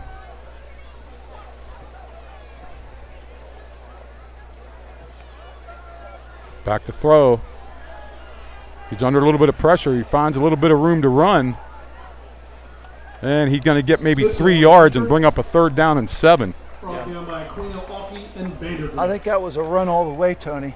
Yeah, and Delone, I'll tell you what, they're putting their corners on an Allen out here. Yeah, trying to spread it out a little bit. See if Coach Staub, the defensive coordinator here at Delone, brings any pressure now. Call it 3rd down and 7, and 10:40 left here. 3-0 Squires. Hello to everybody at the KSC, the Home Association, and the Moose watching here in McSherrystown. Well, Aquino, Martin, Vandergrift, and Neary holding up well that line. Let's see if they can get some pressure on this quarterback. Slide over to the right side. There's a snap, Mitchell back. Throws it out way over the head of number 2, Clemmer. Incomplete. Brings up 4th down. 4th down, they're going to have to boot that away from their own 13-yard line. And looks like Liam Donnelly's going back there, Tony. Yeah, he was back there. He made the good fair catch here earlier. Yeah, sophomore, 5'10", 172. Donnelly back deep. If we can catch this clean and pick up a little yardage, we'll have good field position. In the punt. Hilton's going to punt again for the Vikings.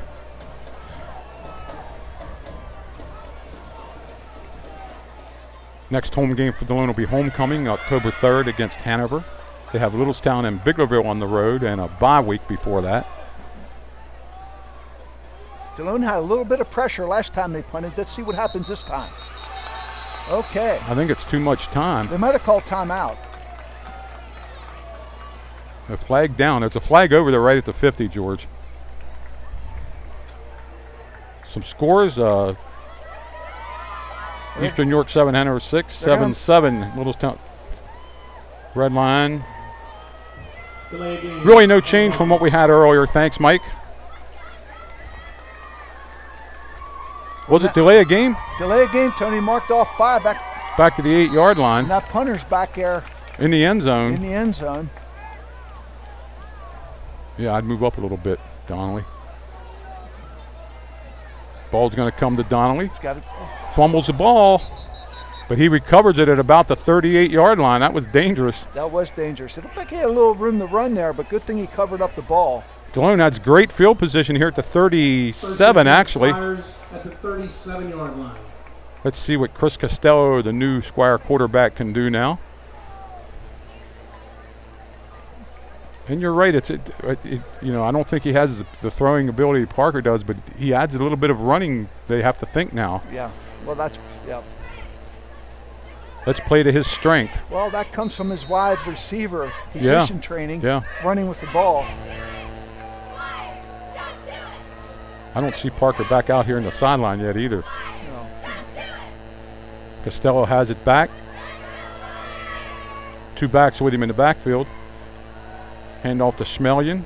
Tough running inside there to pick up 2 or 3 yards. Yeah. We'll give him to the 35. Give him 2 yards. 2nd down and 8. Yeah, picked up 2 yards after first contact. 2nd and 8. Under 10 minutes left here before halftime. Halftime, I think we're going to send it back to Danny. And is the AD coming up?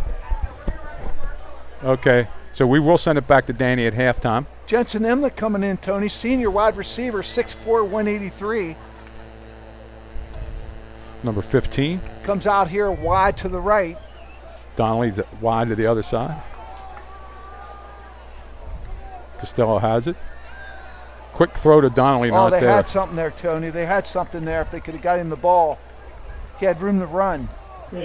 Coach Zortman trying to call safe plays here for his quarterback. Just, you know, he just hasn't probably had enough reps to get comfortable. If he just takes a little bit more time and throws that in a position where he can run with the ball, we could have picked up some yardage there. Rowan and Nair are back in the game. Tight end. Costello brings up a 3rd down and 8 from the 35-yard line. Clock stopped with 9:17 left here in 2nd quarter.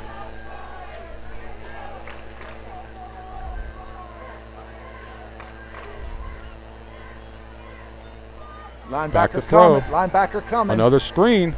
Another successful screen. 1st down for Squires. Good running inside. Tough running. And we got a flag down here. Looked like we might have had a man downfield, but if it was a screen pass, it. Yeah, they're coming back against Delone.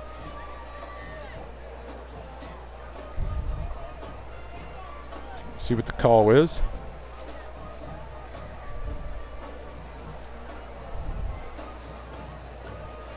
Illegal block in the back. That'll be a spot foul from wherever the flag was thrown, although the flag was picked up. We got to know where the flag was. That official's saying it's on the 18-yard line. Yeah, but that's where the play ended up. It's where it's marked from where the flag was, the 32-yard line. 32-yard line. So it'll be 10 yards from there. Take it back to the 42-yard line, and it's going to be a 3rd down and 17. Nice call, though, Tony. Yeah, it was a nice call. Yeah, again, Northern Lebanon bringing those linebackers on fire is putting a lot of pressure on the quarterback. For the Squires at the 42-yard line.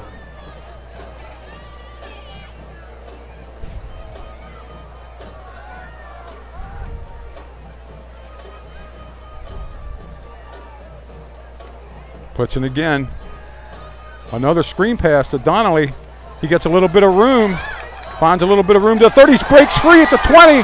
Still on his feet at the 15 and inside the 15 to the 14-yard line. Just great effort by Liam Donnelly, 32.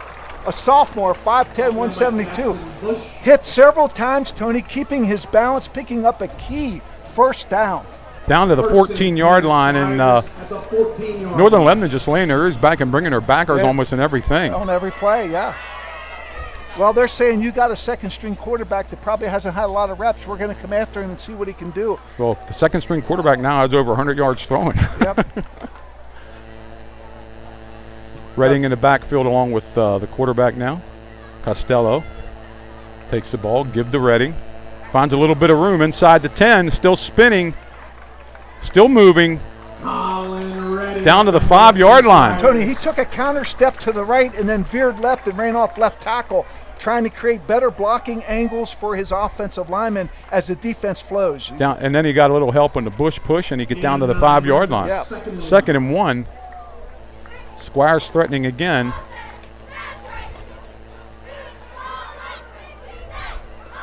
Well, 2nd and 1.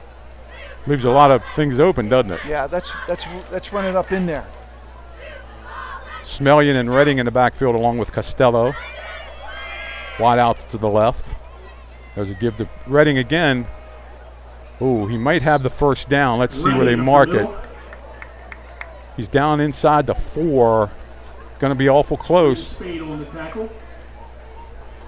And it's going to be goal to go at the 3.5 yard line. At the 3-yard line. Clock running, 7:19 left here in the second quarter. Well, I like our play call, Tony, right here behind Zeke Vandergrift, 77, our big offensive tackle on the left side. Let's see what we dial up here. Well, we spread it out. Smillian's on the right side here as a wing. Redding's in the right side as a back. Costello gives it to Redding, and he's going to try to take it wide, and it's not going to go anywhere. Just too much penetration right off the bat up the middle. And he's going to lose 3, take it back to the 6-yard line, make it 2nd down and 6. Yoakum. Goal to go. Yoakum again on that tackle. Northern Lebanon getting a lot of penetration right up the middle, Tony. Delone's got to do something about that. Rowan Neer coming into the game. Don't know if Coach wants to put it up down here or not. Well. And they are getting a lot of penetration. That takes away a lot of the double reverses and stuff that they've been trying to run here. Maybe run a stretch play to the left side. There's a quick pitch. Redding got a little bit of room out here. If he can turn the corner, he does. Spins nicely. And he's back down to the original line of scrimmage, I think, down to the 3-yard line. He did a lot of that on his own. It's pretty well defended. It was stretched well to this side. Northern Lebanon reacted pretty well, but you're right, Tony. He might have picked up. He's back to the 3-yard line. Yeah. So it's 3rd and goal to the 3. 3rd and goal at the 3-yard line. Well.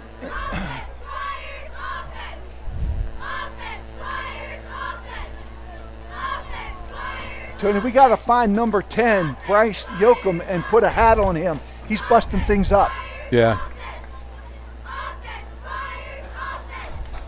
Snap. Oh, got a great call. Costello's going to walk it in. Yeah. Everybody went with the original fake. Everybody went with their tailback. Everybody went with the tailback, and we run a quarterback counter off the left side. And good blocking off that left side. That's a big drive for Delone with 5:58 left in the second quarter. Good ball control drive, and let's do a shout out to that offensive line again. Jackson Hummer, Jamie Aquino, Alex Lavelsberger, Chase Martin, and Zeke Vandergrift. Yeah, that was a great play call by Coach Zortman, letting the quarterback keep it. Redding will try to make it 10 here. Snaps a little high, but he gets it down. The kick's up, and it falls just a little short, and it's going to stay 9-0. No good. So with 5:58 left in the second, your score. Okay, we got a couple scores here. New Oxford still up 7-0. Bermudian Springs 14-0 over Susky. Eastern York now expanded their lead to 21-6 over Hanover. Biglerville over Northeastern 9-0. Trinity 7-0 over Big Springs right now. And Spring Grove beating Cannondale 22-0. St. Luke. So with 5:58 left, Delone will kick off now. Tony, on that touchdown play, those linebackers were flowing so hard with the backs. It opened up the hole for the quarterback off the left side.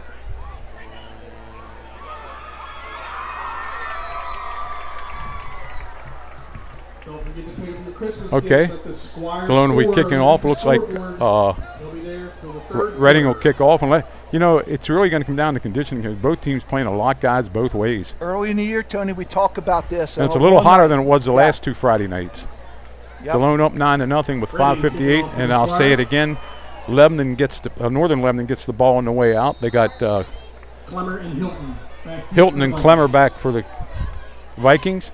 Redding attacks the ball. High end over end kick. Clemmer takes it at about the 12. He has a little bit of room on this side. He's hit and dropped at about the 25-yard line. Good short tackle there by number 32 for Delone, Liam Donnelly.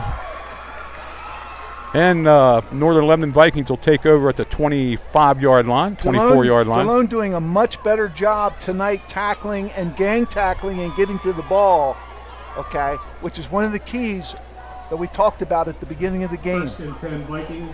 Well, now we got number 25 there, the leading rusher for Northern Lebanon is not in the game. Brady Ryan. Yeah, he's a junior, Tony.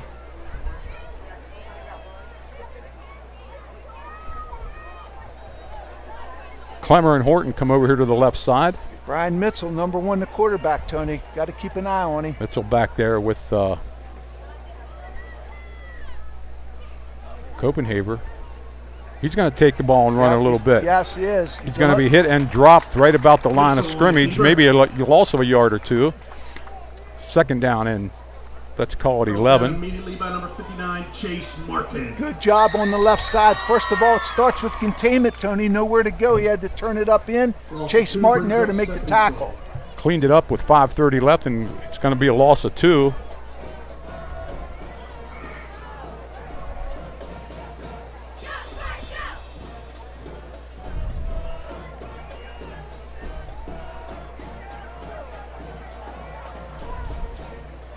Horton comes over here to the left side.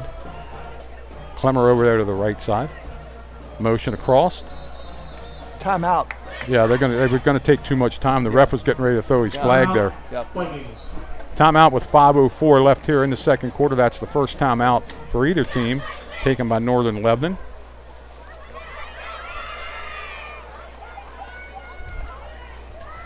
Again, Delone plays home here for homecoming, October 3rd. That's our next home game. They have Littlestown and Biglerville away, and then an open date before they come back here to face the Nighthawks in a traditional Hanover Delone game, which has been going on for all but 90 years. Yeah. Be sure to watch our screen here and take advantage of that QR code, which I didn't know what was till about 2 years ago. Let's hear it for that Squire marching band. Hello to everybody watching from Northern Lebanon. I hope you all got the... Do a shout out to Jimmy Conrad, Tony. Yep, Jim Conrad, one of our avid listeners. Up comes Northern Lebanon. Motion across. Man to man. He's running back down. To throw. He's going to run a sprint. He's going to be in a little bit. Oh, there's a flag. And he's going to be dumped back at about the 13-yard line. I think that might be a hold, George. Might be. And pretty good coverage downfield, Tony. Everybody was covered up. Good pressure. If it is a hold, I believe Delone will probably refuse it because it's going to bring up a third down and about 20, and it is refused. Ball on the 14-yard line now. They got to get to the 34, so it is 3rd and 20. And you know, Delone's getting decent pressure without linebacker blitzes. Yeah, Aquino, Martin, Vandergriff, and Neri up front. And Neri from his defensive position and Aquino from his defensive end position seemingly have been meeting at the quarterback, which is a good thing. McMaster on the island out there with Clemmer. Costello dropping back a little bit, safety now. Back to throw, has a man across the middle. Throw, it's caught. But it's not going to be a first down. Pretty good ball throw running out to the 30. Nice throw and catch, but it's going to be 4 yards short. Short of the first down. And they're probably going to have to punt, I would think. 4th down and... Brings up 4th and 4. Good throw and catch. They're going to go for it. Yeah, the offense is staying on the field right now. Delone can hold here. They'll get great field position. Big 4th down for Delone. See what they come up with. Delone's coverage has to be a little bit tighter. Back to throw. Oh, it's quick kick. Get away from it, guys. Quick punt by Mitchell. Yeah, we have to do some coaching there, Tony. Yeah. We don't want to get near that ball. We want to let it go. So Delone will take over at the 47-yard line. The 47-yard line where it will be first down Squires. Yeah.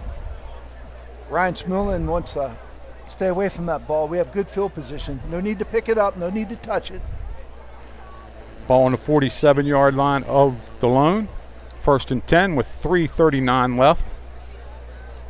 Delone would like to get out of here with at least that lead of 9-0 at half.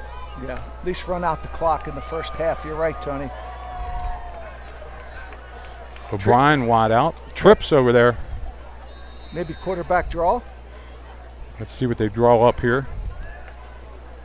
Back to throw. A little quick pass out here to the flat. Donnelly again breaks it for a first down inside the 40-yard line to about the 38. Tony, what makes that play go, number 59, Chase Martin got out there and put a hat on that defender, allowed our running back to get that yardage downfield. And they're allowed to do that on a screen pass. He's catching that ball behind the line of scrimmage. Chase breaks off the line and gets that defender, and we're off to the races.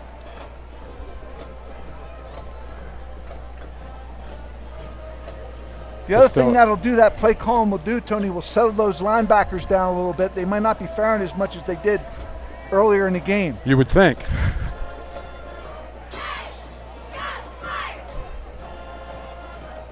Man in motion. There's a give to Donnelly. He breaks one tackle, but he's not going to get away from, he's going to lose about 5 yards back here to the 43-yard line. Jackson Bush, Tony, is outside linebacker position, busted that play up, number 3 for Northern Lebanon, and that's a 5-yard loss. Looks like McMaster going in the backfield now too, number 21. At the 43-yard line. Colton McMaster, sophomore, 5'6", 135. You're right, Tony, coming in. Bowerline in there also, number 4.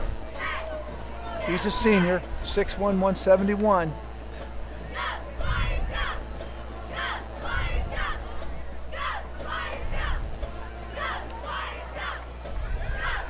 Going to take off. Costello takes off.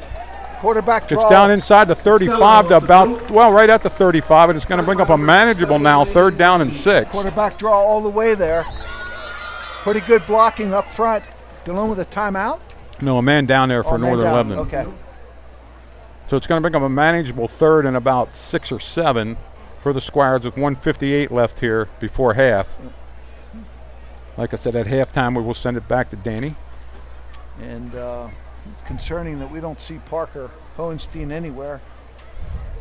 We're wishing him all the best and hope he's okay. So man down for Northern Lebanon. We're hoping he's okay. Yeah, we don't have a number yet. We will give it to you when he gets up and we can see who it is. Athletic training staff from Northern Lebanon out in the field there.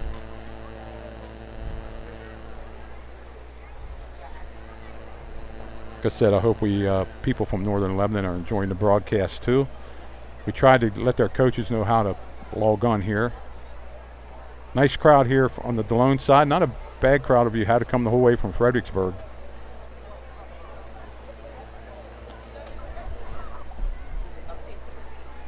New score. Bermudian 7, Susky scored to make it 14-7. 21-6, Hanover losing to Eastern. 9-0 Biggerville over Northeastern. Trinity now up 13-0, and Spring Grove 28-0 over Cannondale.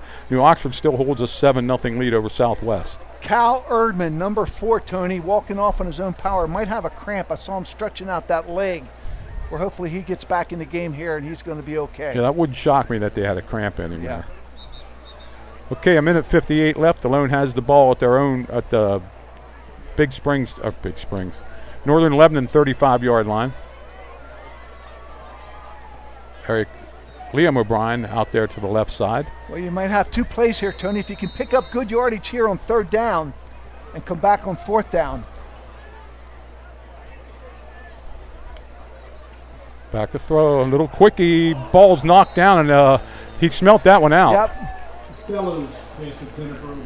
Was that number 10? Bryce Yoakum, number 10, inside linebacker. Smart football player. And it looks like Delone's going to punt this away. And that would be the right thing to do here. 4th and 6. Yep. Predetermined read there all the way. Yeah. Yep.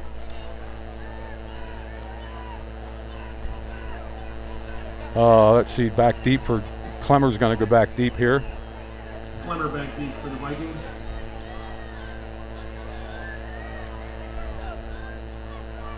Snap for Delone's right back.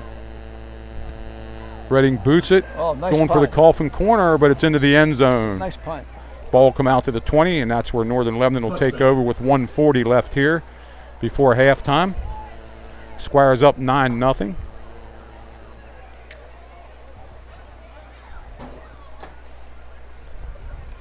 Let's see if Northern Lebanon goes to the air here. They have 2 timeouts to work with and 1:40 here.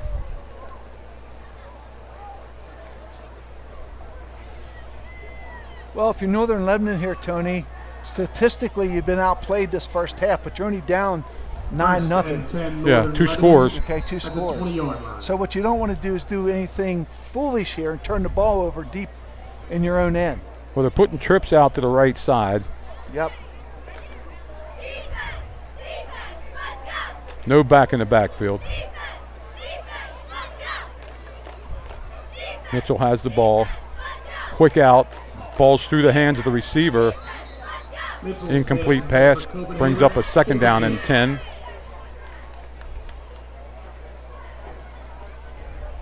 What you don't want to get is the whole Delone team coming up in that quick thing and somebody getting deep. Yeah.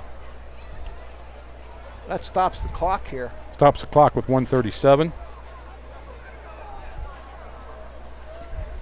Be interesting if Delone can get a stop here with little game. Will they use a timeout? Yeah, they have 3 timeouts left. Although that last extra point by Colin Redding didn't look as smooth as what it should have looked on the field goal.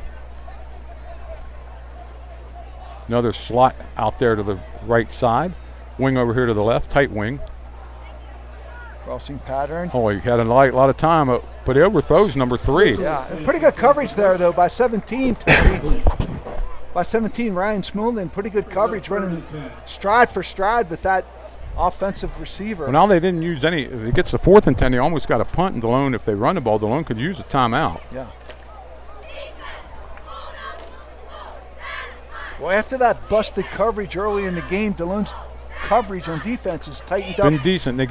They also got decent amount of pressure on the quarterback too. Clemmer again out there to the right side and bringing a bunch of them over here to the left, including number 13, Johnny Hilton.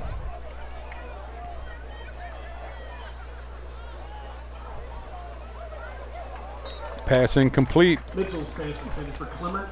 And they're going to have to punt this ball away, going 3 and out and only using 23 seconds. And good position, good coverage by Jensen Emlet, number 15 out there on the corner, Tony. Let's see if they kick the ball away. Are they going to go for it? I can't believe they would. No, they're bringing in the punting team now. And basically little time runs off the clock with 1:27. Hardly any time. Yeah. Back deep for the Squires. Now he mishandled the last one. If he can catch this and get some positive yardage, Delone's going to have excellent field position. Oh, even if he catches it, they're going to have. They're inside the 50. His heels are on the 50. Yeah. Try to hold up this. Just get out of the way now. That's a smart play. Smart play. Just get out of the way. The ball's going to roll dead at the 41-yard line. Yep, smart play. Of Delone, and they got to go 59 yards to get anything here. They have 3 timeouts. First and 10 Squires.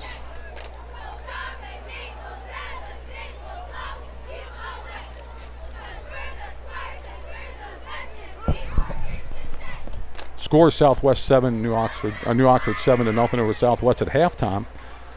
Burham still leading, 14-7, 28-6 Eastern beating, and no change in the other ones.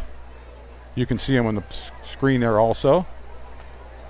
Delone comes up. Now you got to think that Delone doesn't want to do anything to. No, they don't want to turn it over here. See if they can pick something up on the ground.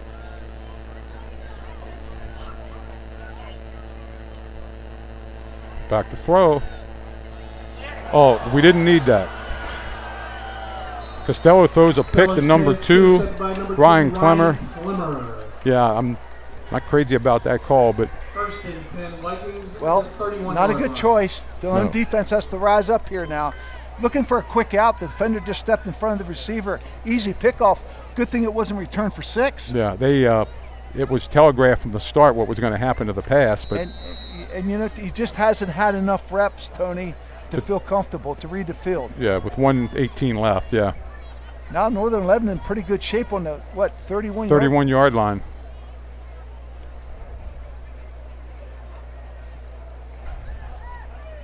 Oh, through the hands of the receiver. Pass intended for Johnny Hilton. Incomplete. Hilton can't get it. Brings up 2nd and 10. 2nd and 10. They're in 4-down territory now. Yeah. Well, Northern Lebanon running a lot of in routes, trying to get some quick hitters.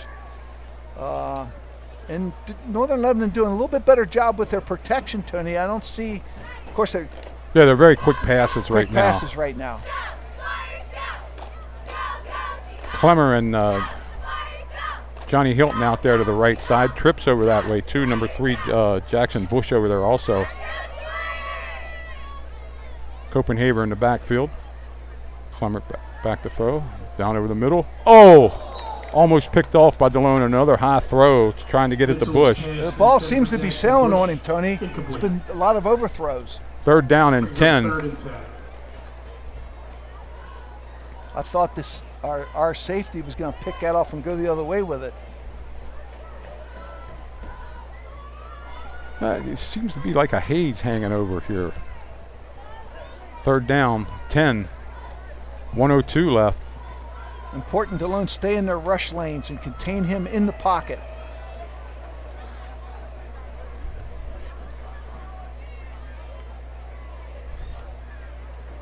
Down the sideline, Bush goes. It was a long throw. I think knocked away very nice. Who was that? Smoyan, I believe. No, Liam Donnelly, I believe. Mitchell's pass intended for 32. 32. Broken up by number 32, Liam Donnelly. Pretty good defense, Tony. 4th and 10. Pretty good coverage. The quarterback says, hey, I've got my man out there. I'm going to throw it up and see if he can make a play. Number 58 comes in. Number 59 comes off. But good defensive play by Liam Donnelly, sophomore, number 32. So they need 10 yards to keep this drive going. Started with an interception of Chris Costello.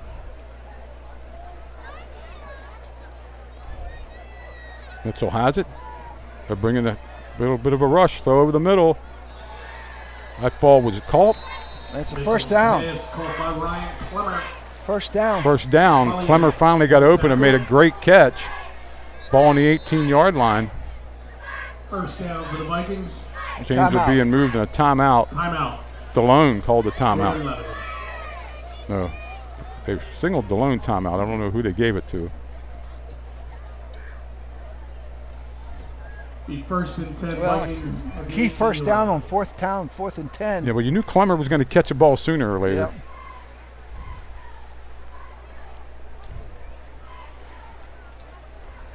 So the ball's sitting out there in the 18-yard line. There's only 46 seconds left, and they haven't really put up on the board who got that timeout. The ref signaled Delone. Last chance to go see Rick Staub at the table down by the concession stand. Delone Catholic Athletic Association and Notre Dame Club of Gettysburg. Donation $5. Benefits Northern Lebanon have 2 timeouts. Programs and the Notre Dame General Fund. Well, I don't know who called the last one. The ref said Delone, but they still have 3 in the board for Delone and 2 in the board for Northern Lebanon, and Northern Lebanon used 1 earlier. Be a shame to see Northern Lebanon get in here. Well, it'll be interesting to see if Delone brings a little pressure here with their defense.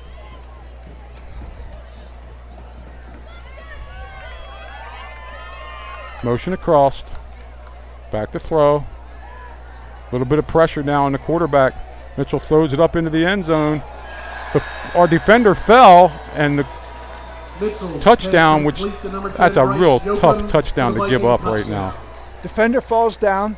Quarterback scrambles, creates a little bit more time, throws it into the end zone with the defender down on the ground. And Clemmer makes the catch over there and for the touchdown. You hate to give up a touchdown right there. Well, especially when you had the ball at the 42-yard line before that.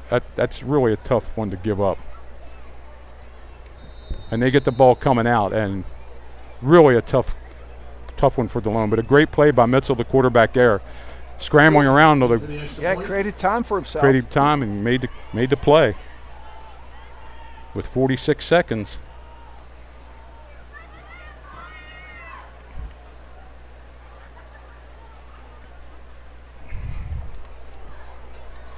The extra point kicks. It's blocked. Ball's dead in high school ball. 9-6. Score with 39 seconds left till the half. Delone Catholic 9, Northern Lebanon 6. Yeah, that's a real tough one. At least they're still going to have the lead coming in, but Northern Lebanon does get the ball coming out. Yep. Okay, if Delone, you got to work your way back. Okay, take care of the ball in this when you They still didn't give that timeout to anybody on the screen there. George, is still 3 timeouts for Delone, 2 timeouts for. So let's see if Delone can get something going on their return game here.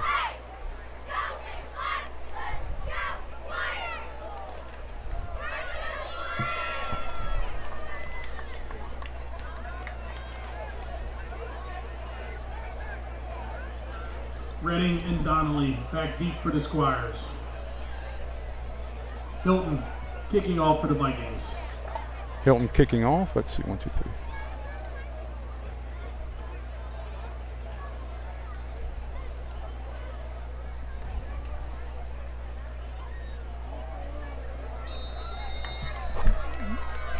Delone deep people are up at the 15-yard line.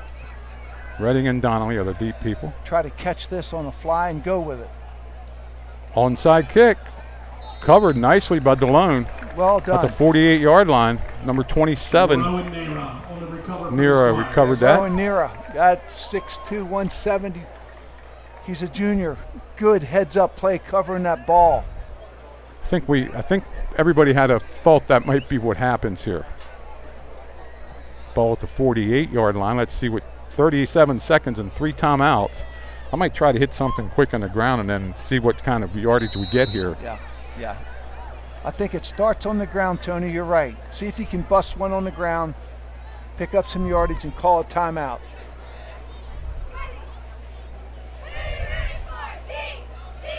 Double handoff, not there. Broken up by number 70. Landing Gravy. Landing Gravy, Tony. Sophomore, 5'10", 210 defensive tackle. Smellion's a little slow getting up. He's going to have somebody come in for him here. Well, got a lot of penetration into the backfield in a hurry. Looks like he's going to walk that off a little bit. Got racked up pretty good. Well, I think halftime's going to come right at the right time there's a lot of tired guys out there on both teams.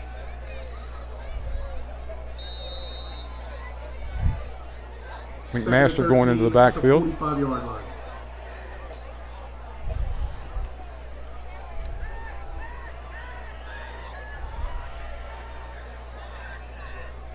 Why's the clock? Oh, I guess the clock's going to run. Might want to just take a knee here. Yeah.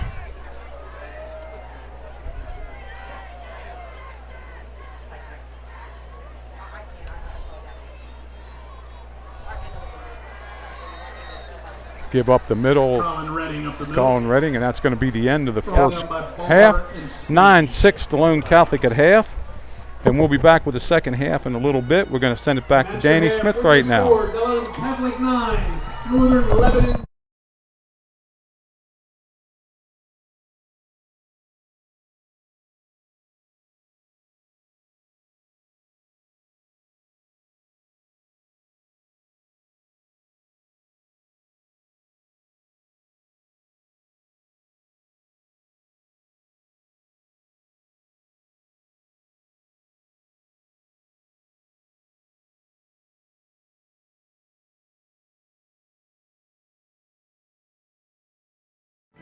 I am a father of a recent graduate, a father of a current student, and 3 future Squires to come in the near future. And now I am the current principal here at Delone Catholic. Delone Catholic has always been more than a school, not just for me, but for many others as well. It is a community built by families, alumni, faculty, friends, and shaped by a foundation of faith, character, and academic excellence. And now, even as we celebrate 85 years of tradition, we're looking ahead, inviting each of you to help write our next chapter. We're launching a strategic planning process to guide Delone Catholic for years to come. But this isn't a top-down initiative. This is a dynamic effort that relies on the voice of the entire community. We need your perspective to help us reflect on where we've been, assess where we are, and dream big about where we're going. By building a bold and forward-looking plan together, we can ensure our Squires have the opportunity, resources, and culture they need to truly earn their armor and become the young men and women God is calling them to be, spiritually, morally, academically, and personally.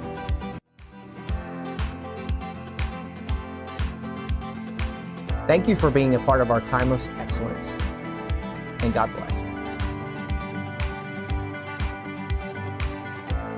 Well, here at Delone, everyone is just trying to be the best version of themselves, and nobody's like slipping through the cracks. Like, everybody's just supportive of one another and trying to be the best student, best Catholic that they can be, best athlete, best musician.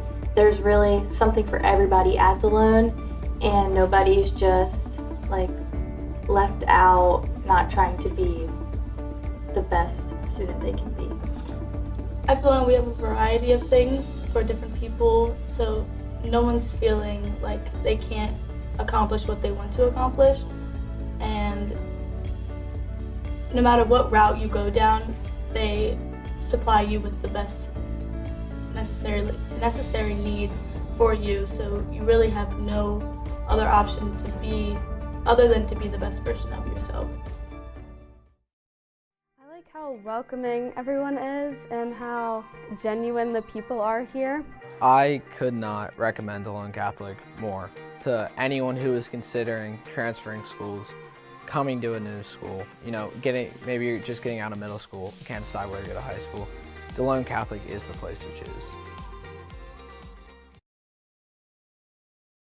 I had to do something when my headaches were making my entire life a headache. My PCP was so good about it. We talked about my routines, like all the coffee I'm drinking and all the sleeping I'm not doing. We ruled some things out, and I made some changes. So far, fewer headaches. So good. My PCP specializes in me. Find a PCP near you and connect to a network of nationally recognized care at upmc.com/PCP.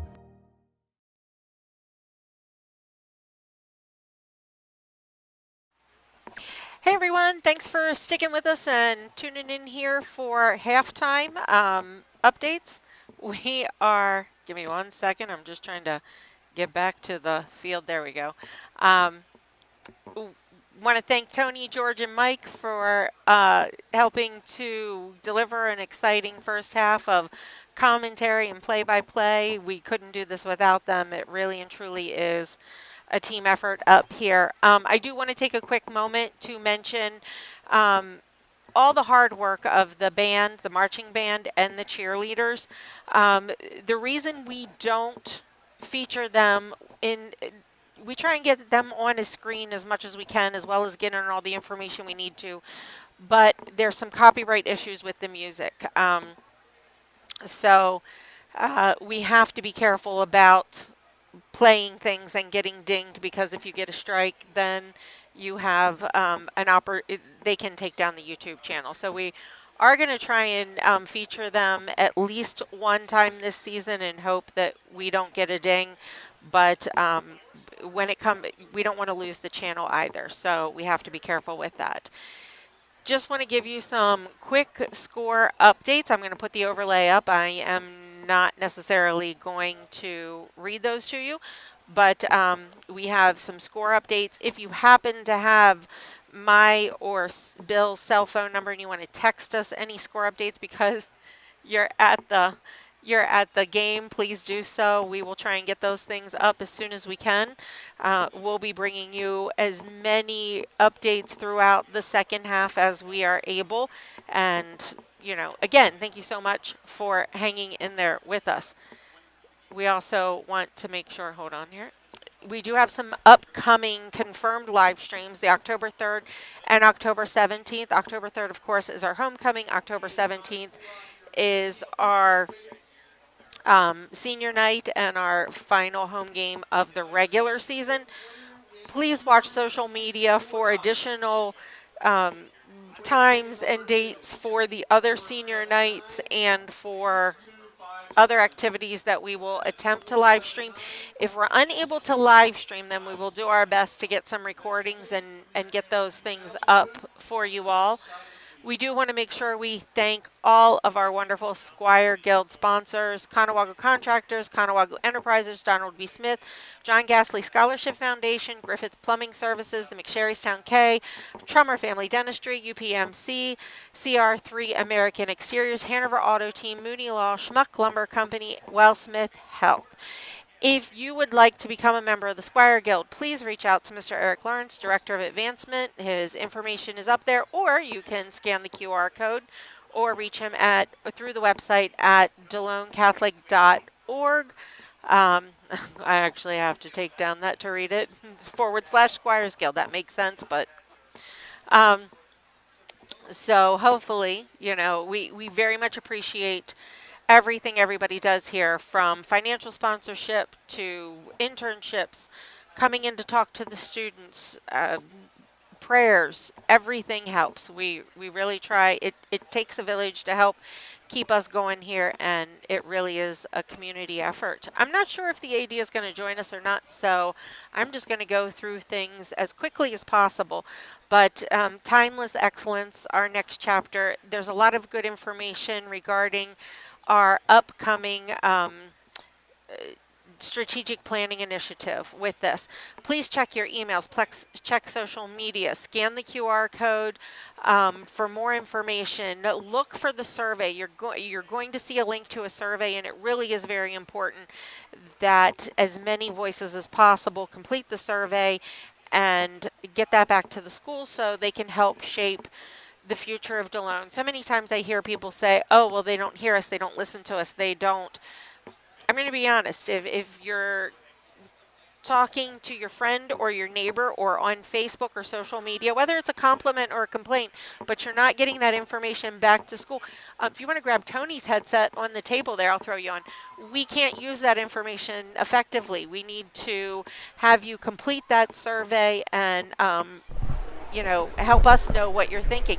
Reverend Rudolph is here to join us, and I do want to make sure that we get your initiative up that you had going on. If you want to talk about that, I'll get that slide up. Yes, that'd be great. Our Next Play initiative, for sure, if you can do that. Would love to chat about that. We have that up there. That is such an amazing program. I was so excited to hear about that. Yeah, and so we kind of, this is my third year as athletic director, beginning of my third year. In the first couple of years, we've kind of been looking around, watching, learning as much as I can about our athletes, our culture, our coaches, our traditions, and trying to just be as supportive as we can from the athletic department to help them to be the best that they can. And all along the while, just trying to figure out where it is that I can bring in some of my experience and some of my faith background as well, to kind of address universally some of the things that are going on in athletics across the land in terms of sportsmanship. And so we've come up with the Next Play initiative, which actually is biblically based on from the gospel, from the words of Jesus: love your God with all your heart, soul, mind, and strength. And we've kind of incorporated that across the board and beyond traditional sportsmanship as we think of how we treat the referees and our opposing teams, which is, of course, we want to do that and be good sports as it relates to that. And so, yes, we're going to address that. But beyond that, in terms of how we treat ourselves and how we move on literally to the next play, when things don't always go our way, even if we're prepared, even if we've been coached up, even if our training's been on par, and then something doesn't go our way in the contest, how do we respond to that? And so the four areas from that verse play really nicely into an athlete's whole person, and how they approach their sport and their life of faith and their classroom and how they interact in the community is something that's a holistic approach. And so we're real excited. I definitely will speak more to that as we go throughout the season and into the year. But I do want to say a couple of ways that it's played out so far. Mrs. Miller, our Assistant Director of Athletics, and we visited all the fall teams this year and kind of gave them an introduction to this Next Play. initiative and kind of gave them a pep talk of where we were. We tailored it to each team in terms of what we thought they needed to, in terms of their strengths and also their growth areas. So that's the first thing we did to kick it off. And then we've also been able to, each week we've through nominations, we've selected Next Play Athletes of the Week and also Next Play Fans of the Week.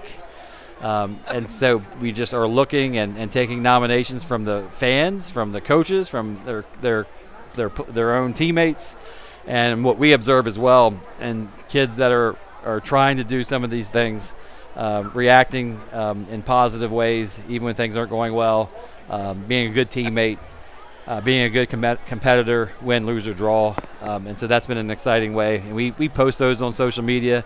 And just for fun, they also get a free ice cream from the cafeteria. So that's a lot. Sorry. No. I love this program because it is holistic into the community. I mean, it extends to coaches. It extends to fans. It extends to player. I mean, it really and truly encompasses everyone that the athletics touches, whether you're in the stadium or at home. So absolutely. Our Next Play Fan of the Week from last week was Joey Martin. She's a parent. So and so she was a positive influence from the stands last week during a tough football game at Lancaster Catholic, and so she was noticed exemplifying some of these characteristics that we've talked about. So doesn't have to be just our student athletes. Yeah, I mean, I love that this is something that obviously is going to grow because it's concentrated there, but it'll bloom out into the coaching staff and the the commentators and the fans and just everybody that has touches the athletics. Yeah, and I loved in the student section of the volleyball game the other night against Littlestown when we actually got down 0-2 and came back to win that. But our students in the student section were shouting "Next play, next play" when things weren't going well. So that kind of warmed my heart that it's kind of catching on. Well, that and we need to do what we can to drive that. And I'm hoping we'll get to be able to do some volleyball games this year, and that keeps it. I'm thinking here, going, you know what? We're going to need a graphic. We're going to need a Next Play graphic, not just to promote the thing, but so we can throw it up on the screen when we notice something that we can we can include that too, because I really think that this program is very special and it's needed, but I love the positive aspects. You're picking out the positive and growing from there. So and as the time winds down here at the half, I do want to just switch gears for just a moment to again thank George and Tony and you and Bill as well for all that you do for DCBN. And then we've had some issues here since before Easter with our internet connection that everybody's been working really hard to fix, and so a special thank you to Michelle Legacy. Yes. And we just want to give her a special shout out as we think of her this Friday night as well. So. Oh, absolutely. She sent me a text message earlier in the day saying or it was last night going, I hope you're sitting down, but everything is working. And I said, well, we're going to hold our breath and not talk about that till tomorrow because. But it's been working beautifully. As always, we back up record so that we can upload. But in truth, the internet and the infrastructure here has been, a struggle for years and years and years and years because unfortunately, but fortunately, it's been patched together and grown, volunteer, and you work with donations, and that doesn't always cover everything we need, but they work miracles. Yes, and the internet just globally is, it is bombarded, and so it's an issue, and so there's issues. It's a miracle that it works ever. Yes. My daughter played at Mercy University last night, and I was there in person. My wife was watching their conference network at home, and it went out. In the second set. So it's like it's not just us. Oh, no. And I love when we'll be watching, whether it's football, basketball, or whatever at home, and they have a glitch. I'm like, see, it's not us. That's right. They've got millions of dollars, and they still can't, That's right. Now we're waiting for AI, artificial intelligence, to replace George and Tony. So we'll just have bots. We'll have bots up here. It'll never happen. Because I don't care how good AI gets, it will never be looks good is good. It'll never happen. You're saying the bots will not look as good as George? Well, no, his call. I wait for every game when they kick off and Tony's like, it looks good, it is good. I say that in my head whenever we're watching a game elsewhere. All right, let's give the things back to the guys. Give me 1 second, guys, to switch you over, George, and I'll turn your mic back on.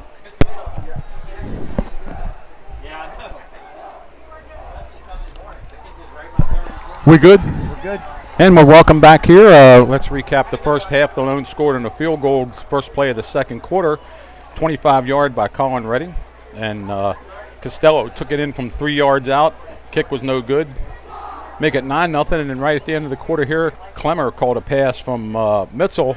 Extra point was no good. And that made it 9-6. And looks like Northern Lebanon will get the ball coming out. Tony, a tough turn of events for Delone, seemingly in control, turning the ball over and an interception. Northern Lebanon picking up a key fourth down, 4th and 10. Yeah. Keep the drive alive. Find a man in the end zone. On a great catch by Clemmer again. Yeah, the quarterback creates time for himself. Our defender slips. They pick up an easy 6 on a throw and catch. Now we've got a 9-6 ball game. 9-6 ball game as the Delone coaches come back up to the booth here. And that has to give a little life to Northern Lebanon, you know. But oh, absolutely. they haven't been doing anything on the ground, which they had trouble last week against Oxford moving the ball on the ground also. And they brought it back and won that game, or lost that game close in overtime. So it's 9-6 here, and Delone will kick off. Want to do a shout out for John Eline down in Florida listening in, and played a lot of ball with John since I was a kid and through grade school and high school. John, hope you're doing well. And maybe we will call up that double reverse, John. We'll wait and see. And also, Pony Up there, Brian Arndt, I hope you're still listening. It comes from this coaching staff and the whole Squire team. Same thing for Steve Weaver, who had 54 years over there at that Delone booth over there on Delone Avenue.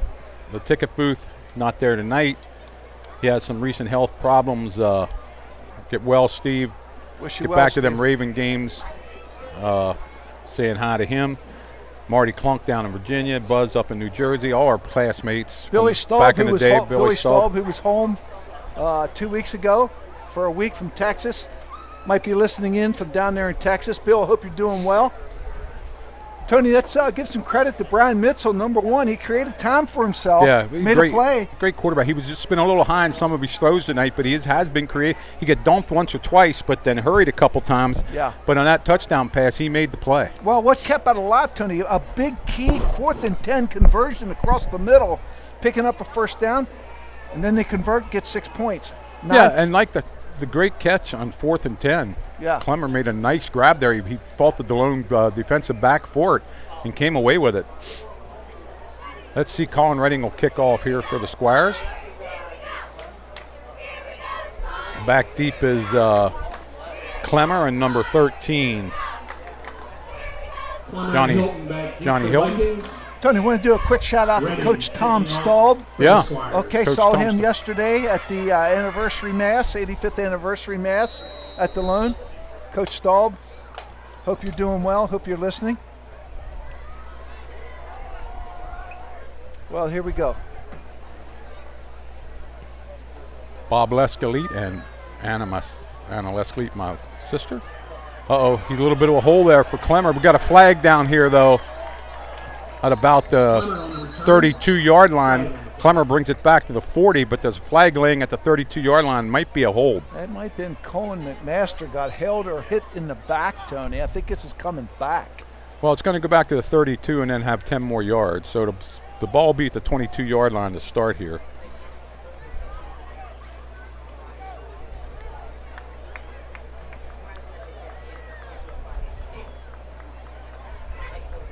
Holding on the Vikings. That flag came out pretty early in the run there.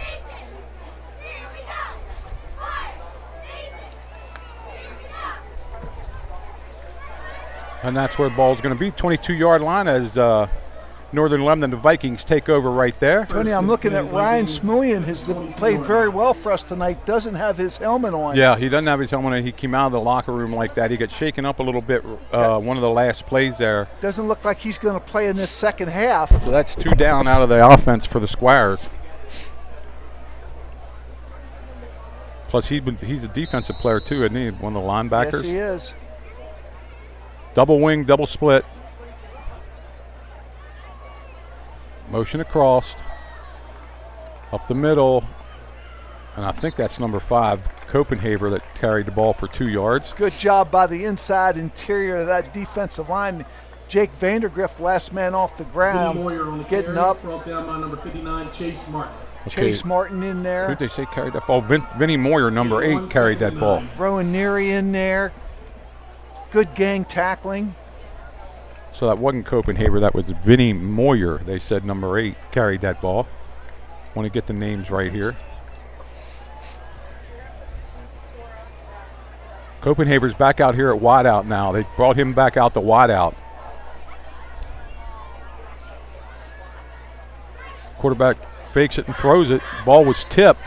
Almost like a jump pass there, Tony. Yeah, it was like a RPO, Yeah. run pass option, and he's going to bring up a 3rd down and 9. Big 3rd down here for the Squires. But see, they moved Copenhaver back out to one of the wideouts now and put another running back in. Copenhaver in the first half played running back. Yep. But he's a wide receiver, and now he's out there. I'm trying to pick up the inside linebacker, 42. It looks like Jackson Hamrick, Tony. For Delone? For Delone, might be in there for Ryan Smillian. Oh, 5 yards against Northern Lebanon. Their left guard there moved. And that's going to make it 3rd down and 14. 11:07 left here in the 3rd quarter. False start on the Vikings. Trying to get that number. Brings up 3rd and 14.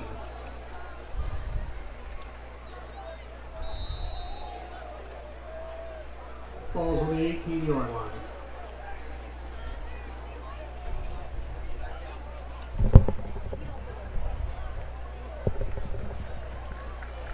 Mitchell gets it back to throw. He's under a little bit of pressure. Oh, he's hit and dropped. Ball's loose. Looks like the Squires got it if they make it a fumble. Chase Martin on the sack. Chase Martin coming in from the blind side, Tony. And it is going to give Delone the ball on the 12-yard line. I don't know who for Delone got that. Who made the recovery? I'm not sure. Chase Martin came in and decked him, knocked the ball loose. Delone recovers in great field position. At the 12-yard line. So a big break for the Squires coming out of the halftime here after a disastrous last couple minutes of the second quarter. Costello back in there at quarterback. And it looks like Liam Donnelly going to have to play a lot longer here now with Schmelian not in the game. Yep. Redding's the other back here beside Costello. Give to Donnelly. Donnelly inside the 10, still running down inside the 10 to about the 7. Donnelly up the middle. Tony, let's give Donnelly credit. Really good acceleration up the middle, not hesitating, quick feet, getting low and picking up some tough yards. Let's see where they mark him. had him at the 7, but I think it's going to be back at about the 8. 2nd down and 6. And somebody's down. We got another man down for Delone.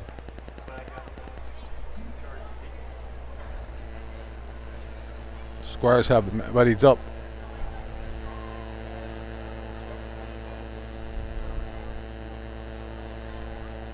Coach Zortman coming over looking at who he can play and somebody has to go in, number 42. I don't have a 42, do you? I didn't have one on my roster. I'm checking my second roster. Jackson Hamrick. Jackson Hamrick, that's 42. 42. That's what I'm showing. I hope that's correct. So we're doing the best we can with the information that we have. Pick up a 5, so it's going to be 2nd and 5. Jackson Hamrick would be a sophomore. And what's his position? I don't know who's down there for the one. We can't really tell. Even on the monitor here, I can't get close enough to see who that is. Ball marked almost to 7-yard line. Good news, he's getting up. Oh, it's 32. That's Donnelly. The ball carrier. Yeah. He looks like he's okay. He might just been knocked out of wind.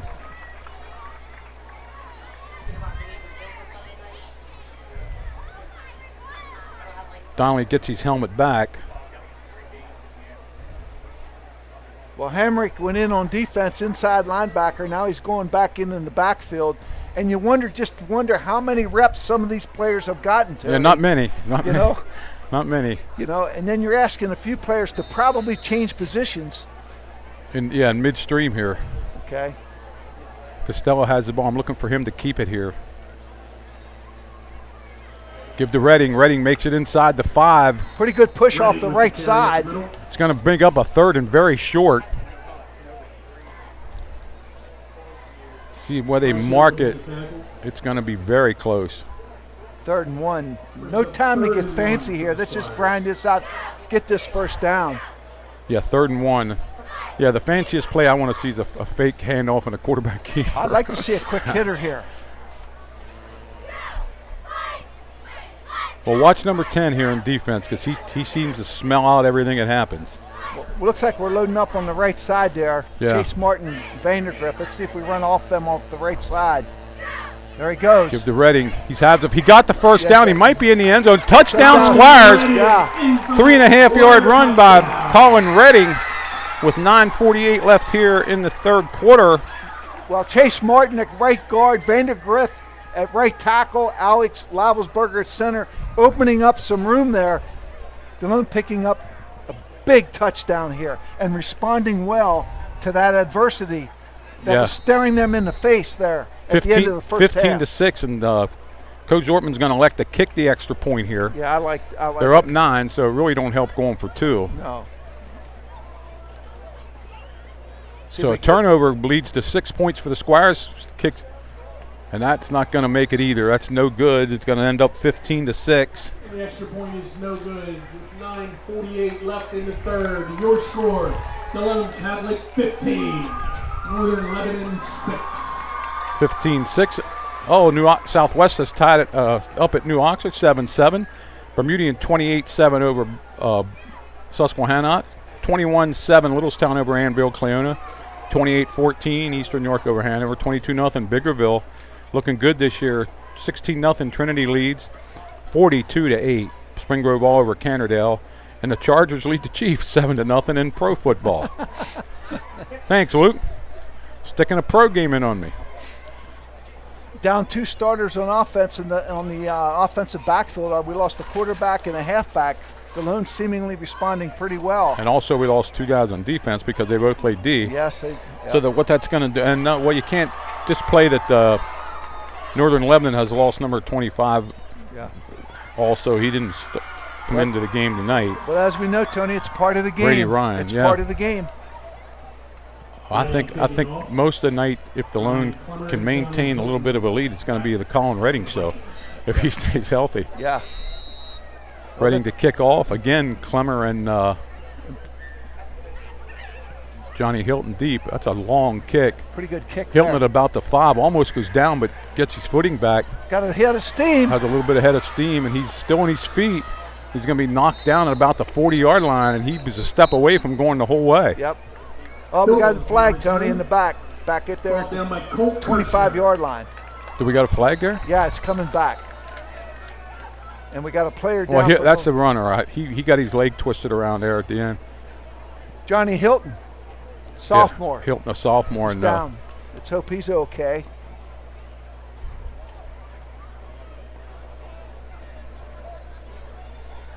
The ref, you sure there's a flag? Yeah, it looks like there's a flag right in the 25-yard line. Yeah.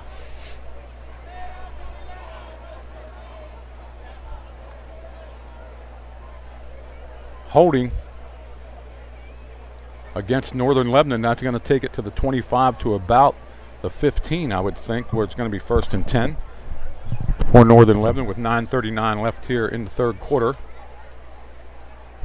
And it looks like Hilton's getting up, which is a good sign. Running off. Good to see that. Luke, you snuck a game from Brazil in on me there. They're playing in Brazil tonight, the Chargers and the Chiefs. So another holding penalty, and the kickoff takes it back to the 15-yard line where it's going to be 1st and 10. Well, Northern Lebanon hurting themselves with these penalties. They had seemingly good field position. Now they're starting from the 15.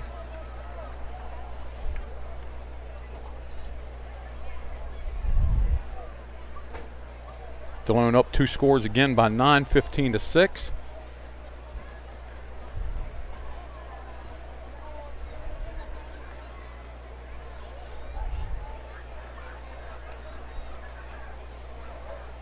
Inside counter.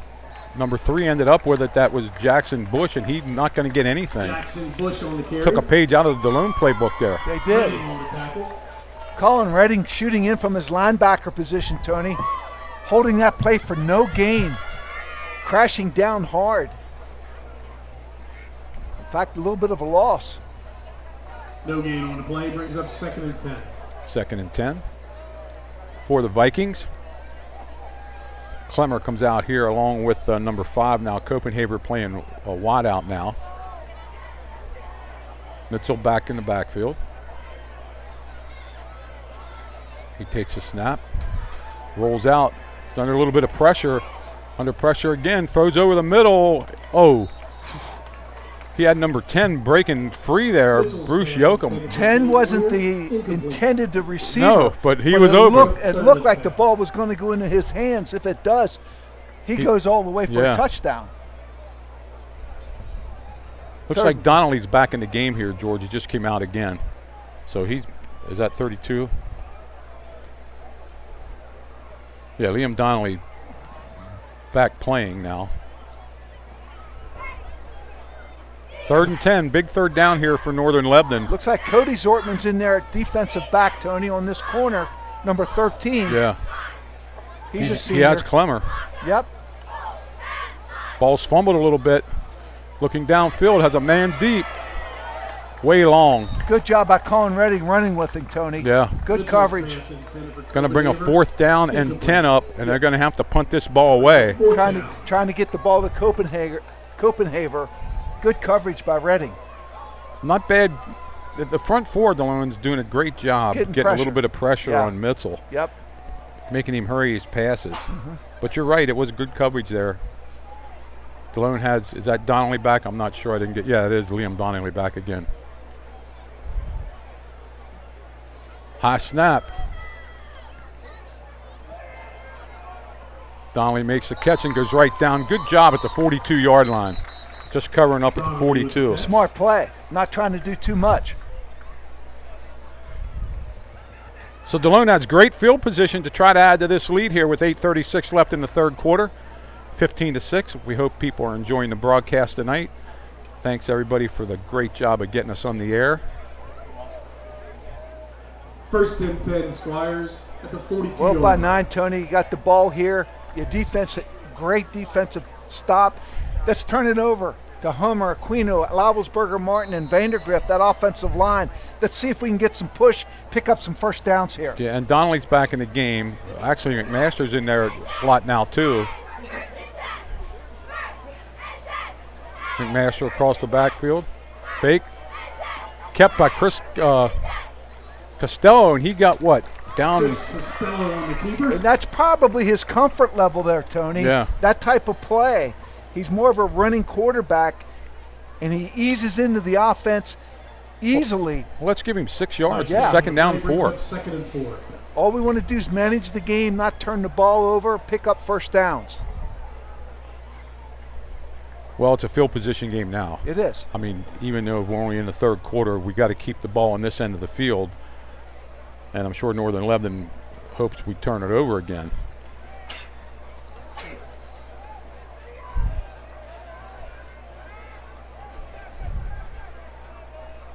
Costello hands it off to Donnelly. Donnelly looks like he has the 1st down. I think he does. It's awful close. Down, it looks like the 32-yard line. And well, Jamie Aquino, Tony, from his offensive guard position, got the key block and got him downfield. Let's see what's going on here. First down. They're going to give the Squires the 1st down. Got a good kick-out block there, Tony, picking up that 1st down. Squires back up to the line, ready to go. The ball's not even set yet. And Delone doesn't need to really hurry, but maybe if they feel they have Northern Lebanon on their toes, they want to pick up the pace here a little bit. We'll see. Get the yard markers squared away. And here we go. Squires have the ball at the 32-yard line. Motion across. Costello's going to carry it. Has a little bit of room. Crosses the 30 down to about the 27-yard line. Give him 5 more. Picking his way, Tony. Really good, smart play. Protect the football. 2 lead blockers by your halfbacks. Fall forward, pick up 5, maybe 6 yards almost. Brings up 2nd and 4. Yeah, we'll give him 6. Inside 7 minutes left here in the third quarter. Like the play calling. Put the quarterback, put the ball in his hands, let him run with it a little bit. Well, the thing about it is they're down in 4-down territory where 4 runs. Yep. The old Woody Hayes thing, 3 yards is. Yep.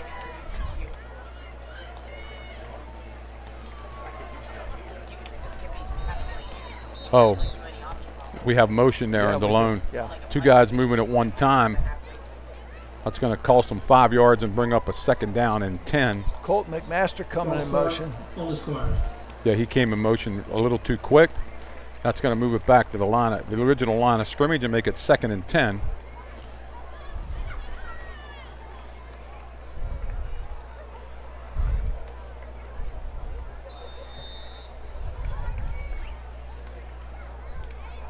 Second and 10 at the 32-yard line. Costello's getting his steps in here.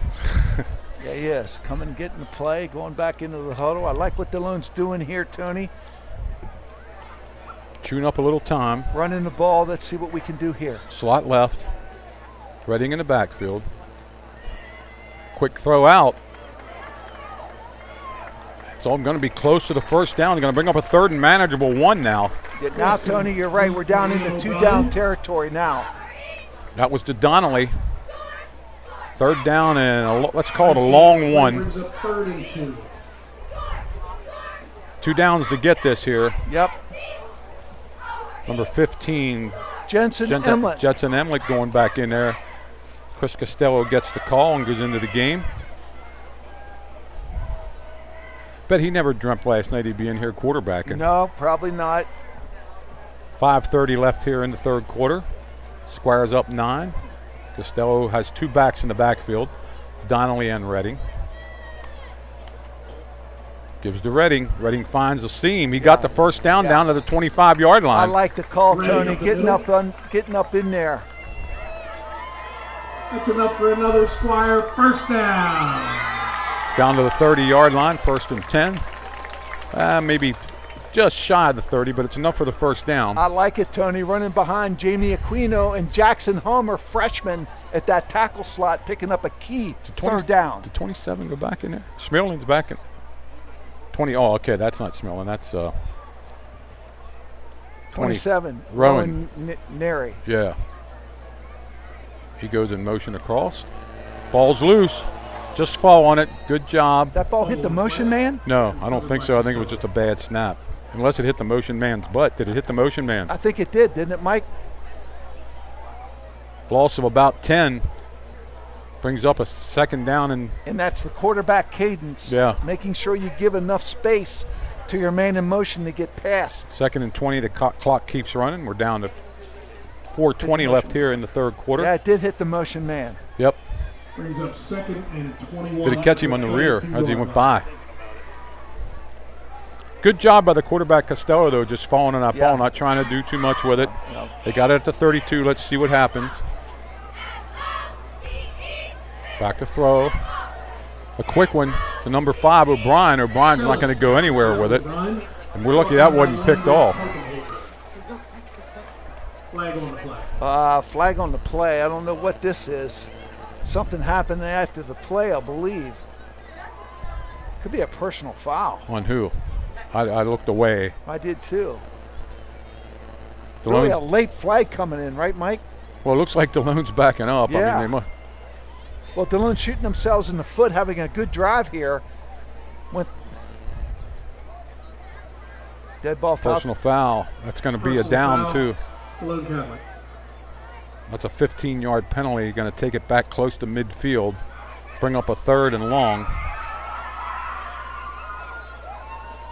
See if the down leaves us, too. I think it probably does. Becomes a 3rd down. Carson Burline going in number 4. Tony, you don't want to try to do too much here. 3rd and 36. I don't have a play in my playbook. Let's not turn the ball over. 3rd and 36. Let's see what we can get, and if we can't get the 1st down, obviously we're going to punt it. We'll punt it away, not turn it over.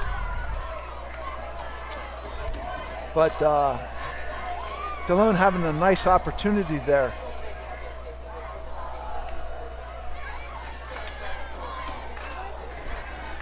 Stella makes a good read and gets back to about the 42-yard line. It was an option to the left side. Safe call.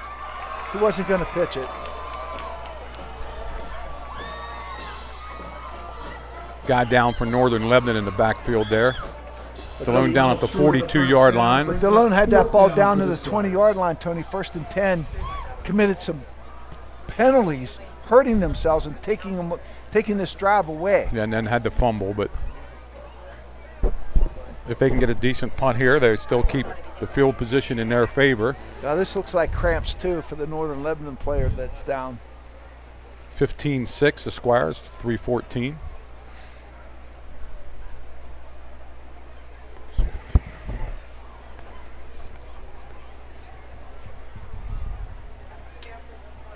Please look in the top left corner for the Squire. They're the Squire Guild people, right? The people up here. That's a Squire Guild. Man comes off okay. Bryce Yoakum, inside linebackers, played a well of a game tonight. Probably some leg cramps. Looked like he's walking off. He's going to be okay. We expect to see him back. Okay, so we got 3:14 left. Score is New Oxford 14, Southwest 7, 28-7 Bermudian. Littlestown still up 21-7, 28-14 Eastern. Big River all over Northeastern. Trinity's still the same. And everything else is still the same, even the game in Brazil. Colin Redding to punt. Good snap. Nice punt. Beauty punt. The ball hits about the 10-yard line. Let's see where they mark that. Might be on the 9. 11, 9. Great Coffin corner kick that time. He missed the last one. He tried it down on this end. Beauty. That was a beauty. No return. Down to 2:52, and the ball, where are they going to spot it? Right at the 10, George. 1st and 10 for Northern Lebanon. 1st and 10, Vikings at the 10-yard line.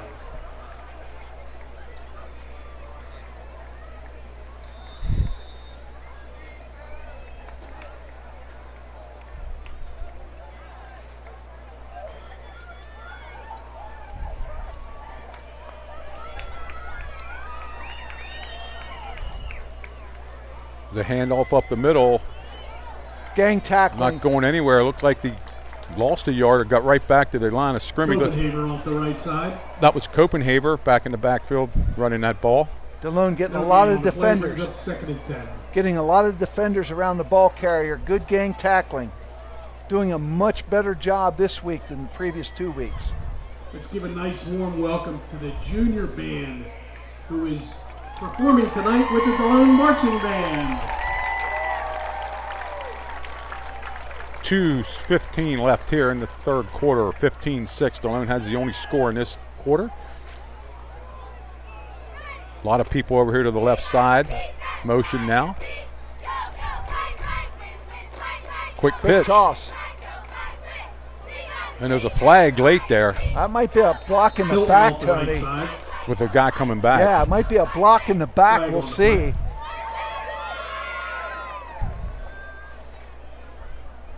And that Delone player's down. I think he got hit in the back. Let's see what the penalty is. The flag went out pretty quick. Going to be up to Coach Zortman if he wants to take this penalty. It'll be 3rd and 7 if he doesn't take it. And they were at the 10, so it'll only go back to the 5. Make it 2nd and 15 or 3rd and 7. And we don't know who that is down there for Delone. There's a lot of guys that are playing tonight that probably didn't think they were going to get this much playing time. Yeah, yeah.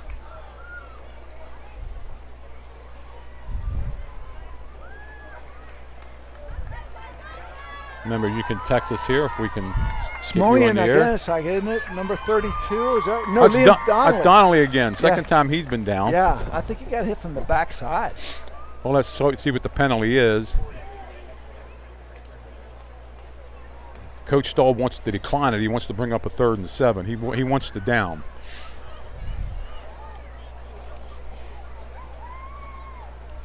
And it is declined. It's going to bring up a 3rd down and 7 yards to go.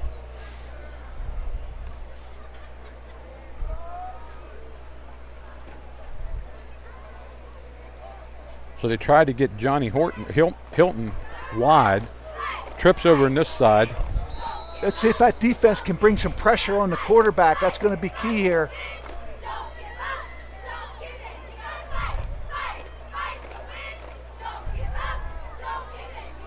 He gets loose, but he's going to go down. Got him. Chase Martin had his collar. Oh, he threw the ball down. Ball down in the back of the field by number 59, Chase Martin. Chase Martin was hanging on. Looked like he was going to escape there for a minute. Yeah. But that's a big stop for Delone. And Delone has another player down. It's going to bring up a 4th and 8. It looks like a cramp again. A lot of cramping going on now. Yeah. Where are those bananas and pickle juice? Pickle juice and Gatorade. Need the pickle juice. Of course, we handed out the salt tablets, Mike.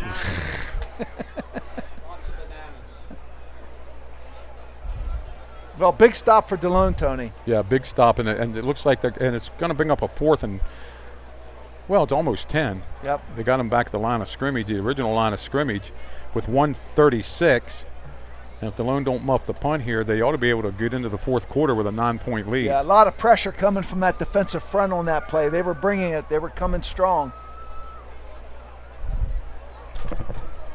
Chase Martin from his defensive tackle position stayed in his rush lane, got his hand on his collar and pulled him down.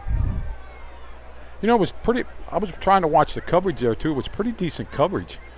But Delone's really playing their man-to-man. I don't know if Coach Staub has I'd like to see him maybe zone up just a little bit here if they get another score. But, you know, you can't argue with only 6 points through 3 quarters. Well, they had a great opportunity last time. They were down on the 20 with first down and basically shot themselves in the foot with penalties and poor execution. That's Chase, and he's fine. He has a cramp. But give him credit for the sack there. Yeah, he's played a well of a game from his inside tackle position. Caused 1 fumble, had a sack there. And he's trying to sop up some water really quick.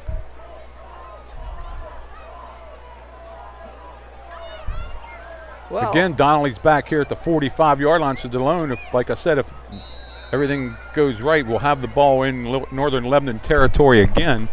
High snap. Ball goes straight up in the air. Get out of the way. Get out of the way. Don't let it hit you. The ball hits Northern Lebanon. A lot of pressure from that defense, Tony, on that punter. And the ball's at the 26-yard line. Yeah, we almost blocked the punt. Yeah. But Delone's going to take over at the 26-yard line with 1:21 left here in the 3rd quarter. And Chase Martin going back out to his guard position. Yeah, you got a couple drinks of water and hope you don't get a cramp up again. Here we go. Chris Costello, who's been quarterbacking since the first series here for the Squires, getting a call from Coach Zortman.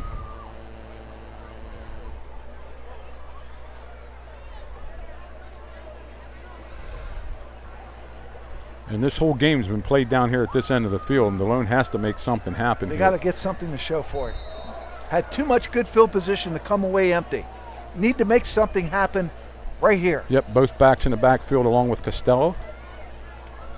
Takes a snap. And whoever carried the ball there got down to the 25-24, give him 2 yards. Who was that? That was Costello carrying? I'm sorry, not Costello. It was Donnelly, 32. Donnelly, Liam Donnelly. Short game brings up 2nd and 7. Give him 3, 2nd and 7. Yep. Inside a minute now in the 3rd quarter. Maybe a quarterback keeper here, or we're giving it to Colin Redding. That's what I think. Well, he's a single back in the backfield now. Yep.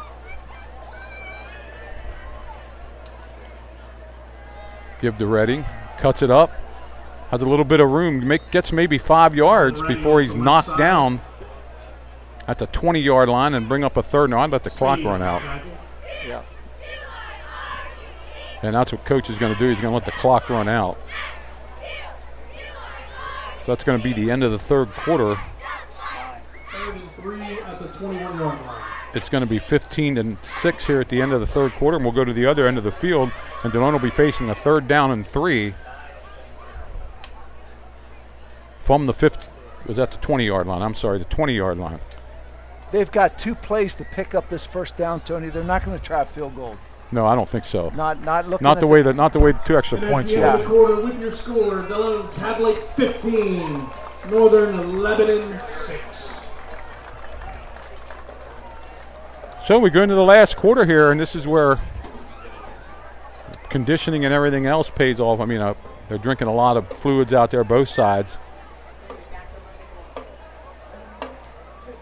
Again, we'd like to thank, I would like to thank the Northern Lebanon coaches for their graciousness before the game, giving us their lineups and yep, spending time talking to us about the team, where they are, some of their players. Really enjoyed our conversation with those folks. There goes something. Look at that rabbit running down there in the end zone. Touchdown.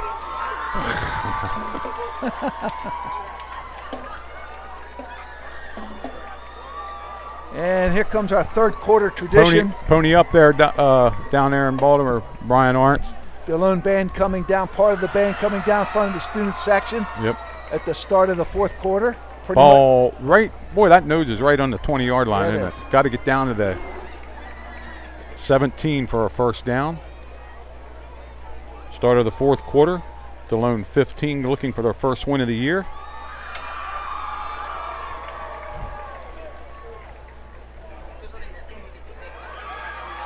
Northern Lebanon brings their defense out. Colin, that's Donnelly in the backfield. Where's Redding at? Redding's on the wing.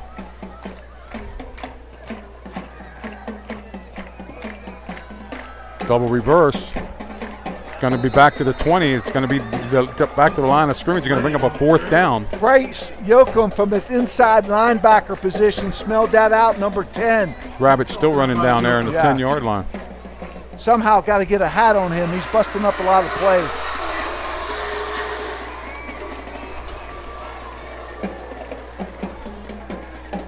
Brings up 4th and 4. 4th and 4, 11:30 left.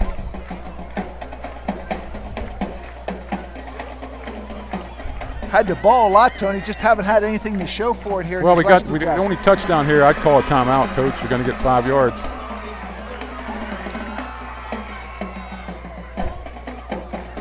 Costello rolls.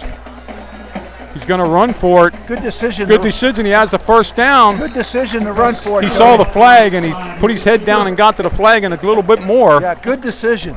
Down to the 13-yard line where it's a 1st and 10 for the Squires. If he'd have dumped that off to Colin Redding, he was defended. He wasn't going to pick up the first. First down. Well, the big thing is the second receiver was pretty well covered. Clock's running and it's 4 more downs. Yes. Unless you get in. Because you're right, I don't think they're going to kick a field goal. I could be wrong, but going up 12-9 is... Jensen Emlet coming back in, wide receiver. You know, Liam O'Brien coming out. Slot over here to the left side. Redding in the backfield. Liam Donnelly on the wing. Give to Redding. He tries to get outside. He slips the tackle. He's loose. He's at the 5. Touchdown, Squires. Tony broke 2 tackles going into the end zone. A 12-yard touchdown run by Colin Redding. Shifting his hips and breaking some tackles. 10-28.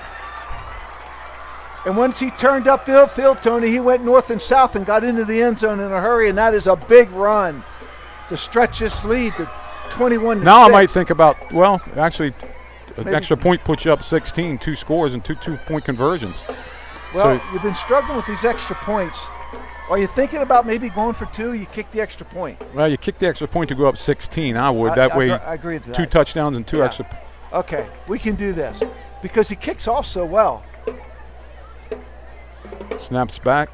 Kick is up. It's blocked. Yeah, the timing's not there, Tony. It's just taking a little bit too long to get to the ball. 21-6 with 10:28 left.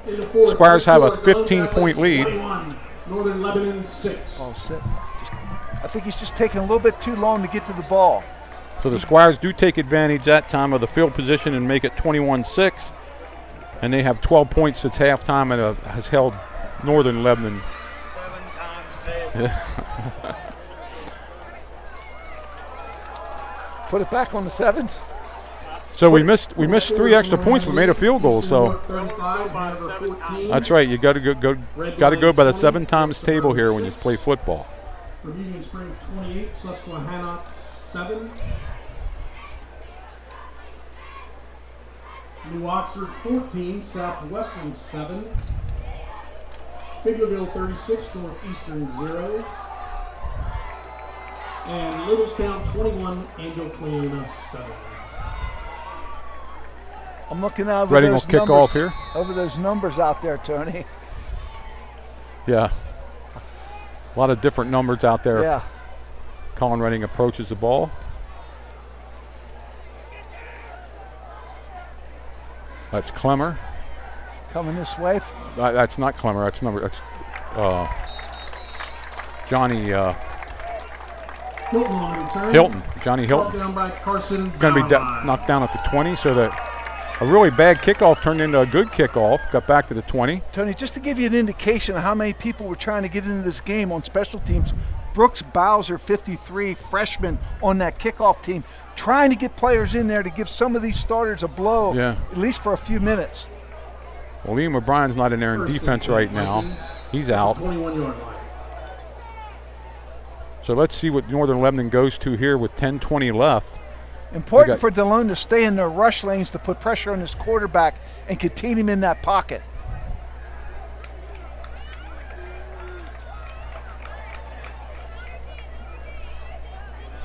Dart across, looks back, has a man across the middle, throws. Good coverage, knocked good away, coverage, good coverage. That ball was intended for Copenhagen.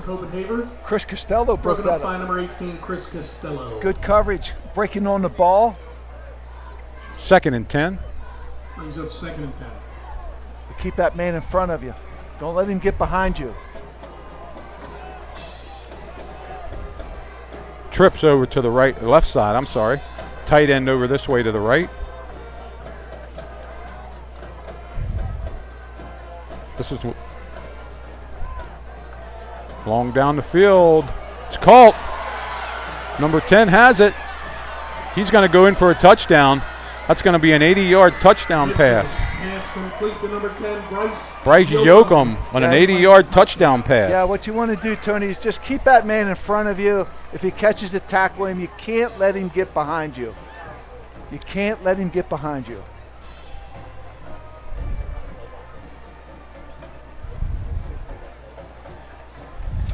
From Mitzel to make it 21-12 right now. Well, perfectly thrown ball.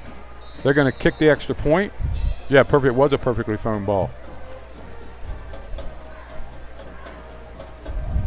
I would look some kind of a zone coverage to try to play here. They're leaving Delone's leaving their guys hanging out there in an elm. With their receivers are really tough. Yep.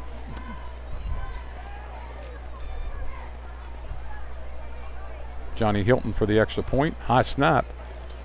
Kicks up and it looks good. It is good, and make it 21-13. Delone still has an 8-point lead. With the extra point. So with 10:03 left in the fourth, your score, Delone Catholic 21, Northern Lebanon 13. 21-13.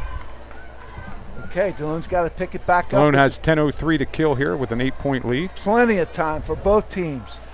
Well, the best Northern Lebanon can do, even if they score a touchdown, is tie it with a 2-point conversion. So Delone still has an 8-point lead. And that was a heck of a throw on the money to Yoakum. And that time, Mitchell had a little bit of time to set his feet and get it up there. Yep. And they put everybody to the left side and brought Yoakum back to the right side. And isolated him one-on-one. we run an Allen out there, and that's what happened. 40-yard touchdown, an 80-yard touchdown. We've not executed our extra points here in this game, Tony. No, that's 3 points we left out there. Yes. No, they did try an onside kick here before. Who do we got deep? We got Reading and Donnelly back deep. Reading and Donnelly back deep again. Don't know if they want to give. I don't know if they want to give Delone quite as good field position here. Yeah. With an onside kick as they did before. Johnny Hilton will do the kicking.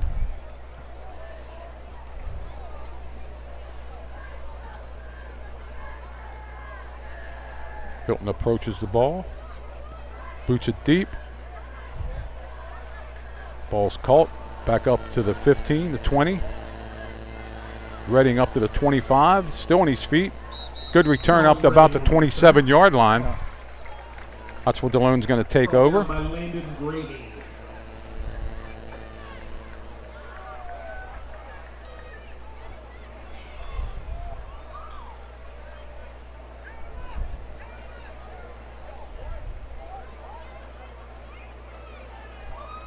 Well, let's see what kind of offense we can muster. Costello back in the game. Both teams with 3 timeouts left. Delone has the ball 1st and 10 at the 27 with an 8-point lead. Squires at the 27-yard line. See if we can turn out some first downs here. Redding in the backfield. We'll give to Redding. If he gets outside, makes a nice move, gets. Redding around the outside. Let's give him 4 yards up here to about the 32-yard line. Nice run. Back about number 4, Kale. Clock keeps running. He's carried the ball quite a bit, Tony. We don't have any stats that we can refer to, but he has been a workhorse tonight. Yeah. Good pickup on first downs. Now they gave him 5. Important to get positive yardage every time we snap that ball. Off the corner comes the rush. Redding. There's a hold in there from Delone. Yeah. Redding up the middle. Looks like it got number 65 there for the Squires for a hold. Flag on the play. Yeah, going to move it back here a little bit. Going to be a 10-yard penalty from the 32-yard line. Actually, it should go back to the line. Where's my ref friend? Mr. Ref. Does the holding go back to the line of scrimmage to run?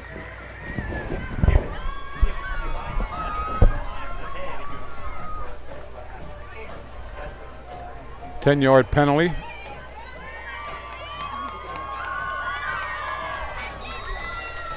Bring down a 2nd down and 15 now.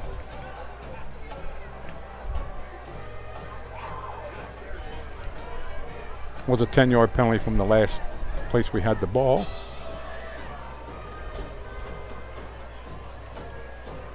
Costello back to throw. Little swing pass. Nice tackle that time. Yeah, we needed to get out and block him, Tony. Number 4 made that. Yeah, Cal Erdman. We block him. We can run a long way with that ball. We didn't pick him up. Brings up 3rd and 14. Let's see what coach does here if he plays it safe.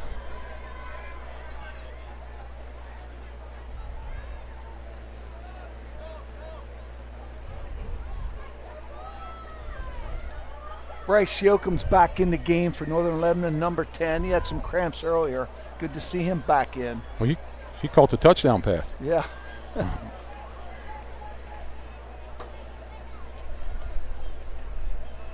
Costello going to run it. He's hit and driven out of bounds at the 23-yard line.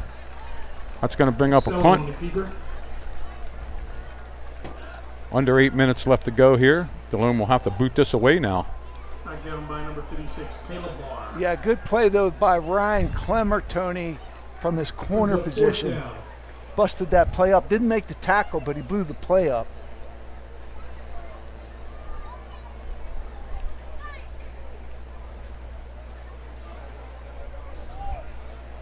And Delone needs somebody in the punt game, and they don't have him in there. Costello has to get into the game.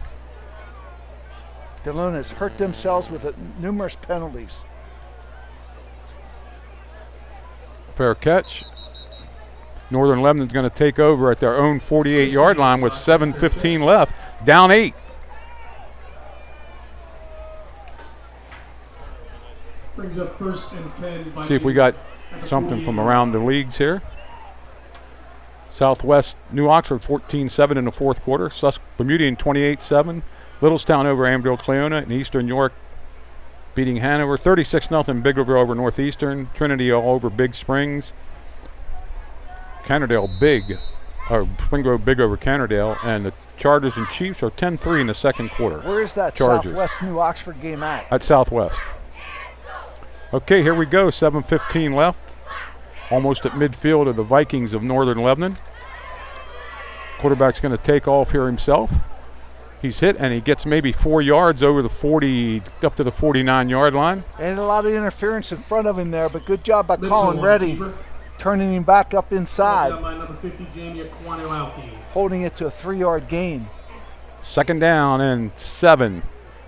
They come into the Squire. I'm not sure Squires had 11 guys in the field that last Luke time. Moyer coming in. Back to throw. Under a little bit of pressure. He gets loose. First down. He's still on his feet. And that's down inside the 40. That's what he's good at. That's what he's capable of doing. Down to the 39, 38-yard line where it's going to be 1st and 10. It looked like we had some good penetration there, and we did, but we didn't get a handle on him. Down to 6:30 left here in the game. Squires up 8. Clock running. Important for Delone to make a stand here. Trips over the same play they scored a touchdown on. Motion around. Hand off inside. Copenhaver fights. He's still on his feet, and he's dropped down at the 35-yard line. Pick up a 3. Copenhaver ran outside. Brought down by Cody Zortman. Ball at the 35-yard line. We're inside 6 minutes, George. 5:50 left here in the game. See if Delone has enough stamina to withhold this last drive by Northern Lebanon. Again, they like this set. Trips. Ray Hines coming in, 56. He's a junior. Delone substituting. Back to throw. A little bit of time. Again, he's going to try to run it. He's loose again. Fires it down the field. Oh, it's picked off. Colin Redding steps in at the 20-yard line and picks it off. What a play. Breaking on the ball. Thought he had a window there, Tony. Rolled out, avoided the contact in the backfield. Thought he had a window. Colin Redding with a great play. Great interception, and I thought Mitchell was going to take off with it. He had 5 yards easy, picked up, but he saw what he, like you said, a window and tried to sneak it in there and couldn't do it. Big interception by Colin Redding with 5:24 left here in the game. Really important right now that Delone play this possession penalty free. These penalties have been killing these offensive drives.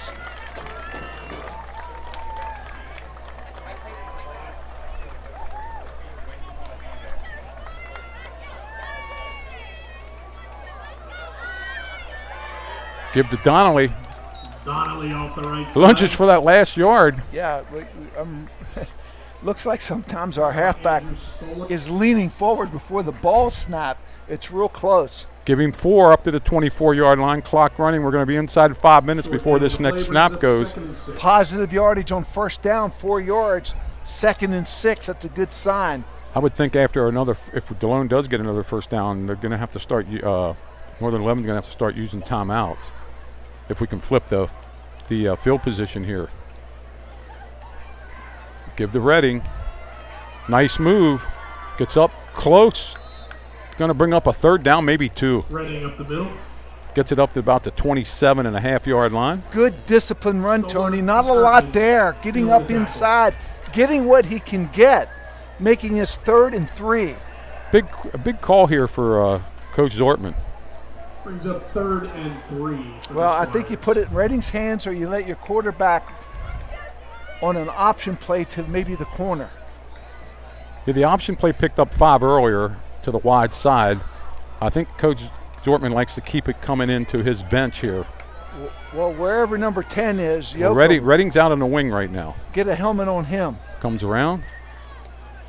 Costello, he's going to have the first down. If they mark it at the line, it's a first down. Yeah. And that ref over there has it a first down, and it is for the Squires. Yeah, good call. Good call. Getting upfield, picking up the first down by the quarterback. First down. Big first down for the Squires, and the clock's going to keep running. 3:50 now.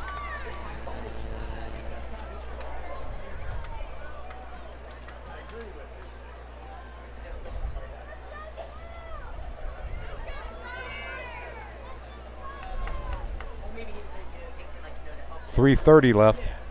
Very important to play this possession penalty free. Let's get up to the line and execute. Well, the ref's counting. Nothing there. Give to Donnelly. He's going to get back to the line of scrimmage. Up the middle. Brought down by Landing. And now they're going to have to start using their timeouts. First timeout of the second half with 3:17 left. Timeout, Northern Lebanon.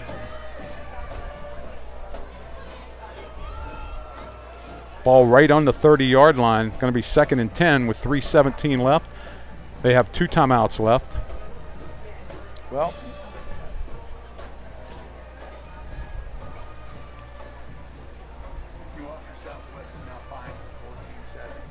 New Oxford won 14-7. It's a final out there at Southwest. Probably a huge crowd out there. 28-7 Bermudian.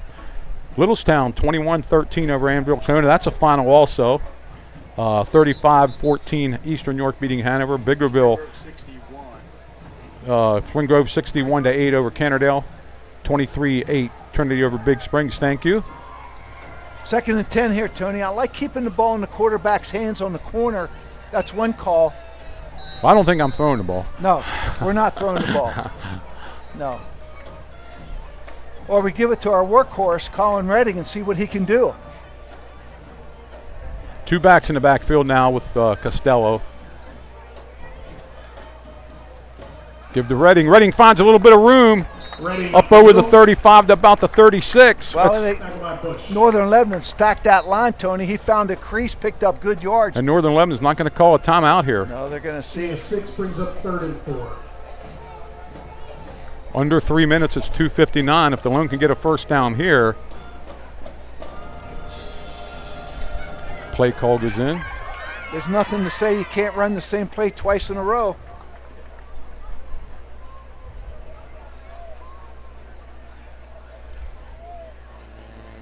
Up to the line of scrimmage come the Squires. Ref is counting. Northern Lebanon creeping up to the line of scrimmage. And it's going to be a first down. Donnelly picks it up. Ball's loose. Oh, no, Donnelly just, I thought the ball was loose, and Donnelly just squirted through the line. First down with 2:24. Well, 5'10", Tony, 172. He's not that tall. Low to the ground. Let's give some credit to that offensive line, getting some good push. Yeah, I thought the ball was loose, and it was just Donnelly coming through the line. Jamie Aquino, Alex Lauersberger, Chase Martin, Zeke Vandergriff. Important executing here. The clock's running. They have to call their timeouts, or the clock's going to run out. They will after this first down. But playing this possession penalty free has been a key. We're under 2 minutes. Costello's going to run it himself, which is a good call. Real good He breaks call. 3, gets 7 yards up to the 48-yard line of Northern Lebanon, and Northern Lebanon. And 2 hands on that ball, Tony. Are now going to call a timeout. They have 1 left. Getting to the corner and 2 hands on that ball. Ball security. So New Oxford stays undefeated 14-7 in a game that was probably tighter than most people would think. Yep. Southwest gave them all they could handle. Like you said, I'm sure that was a big crowd out there tonight. They're down to 1 timeout, I believe, right? Yeah, and you know, no matter what happens in this game, Coach, you got to give Chris Costello all kind of props here. He didn't think he was going to quarterback tonight. You know, Parker's, we haven't seen him come back out. Yeah, we wish him the best, and we hope everything's going to be okay. But Costello, without a lot of practice, without a lot of reps, you know, he's gutting it out, making it happen. Colin Redding's been a workhorse. Ryan Smillian. There's only 1 more timeout for Northern Lebanon. Another first down will do it for the Squires. Not sure I'm even handing the ball off here. It's handed off. Good yardage. And it's going to come up 3rd and 1. Redding on the carry. And another timeout, and that's going to be it for Northern Lebanon. They're out of timeouts with 1:41, so a first down seals it for the Squires. Well, if you're Philadelphia Eagles here, Tony, you know what the call is, right? Yeah, but it's a little bit, even if we don't get it, you can run 40 seconds off the clock before you got to punt it. You can call a timeout and then maybe even go for it. Yeah. So. I mean, a field goal don't help them. Timeout, Vikings. Nope. I mean, help Northern Lebanon. So it might be in 4-down territory here because the clock's going to keep running. 1:41, 21-13. We'll recap here. The last scored an 80-yard touchdown pass from Mitchell to number 10, Bryce Yoakum. Delone got this ball back with what, 5:40 to go in the game? Yeah, 5:40. So Done they a real good 4 job picking up key first downs, putting it on the offensive line. Here we go, 3rd and 1, and by all accounts, they pick up this first down. They win this game. 2 backs.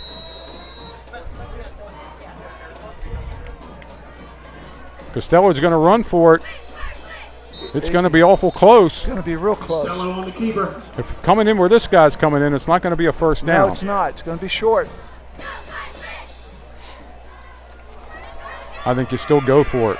4th and inches. Don't call a timeout yet. No, run it down and call a timeout. Yeah. Run it down and call a timeout. 1:15. Squires are going to go for it.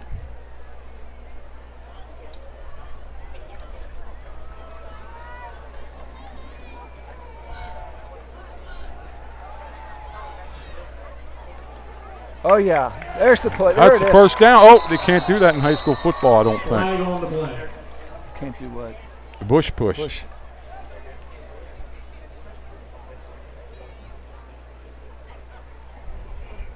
54 seconds left. There was no need to do it. He already had the first down. Illegal push on the Squires.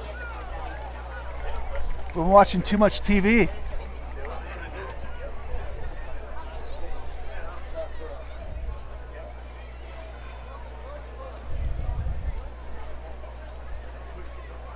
Five-yard penalty. Brings it out to midfield.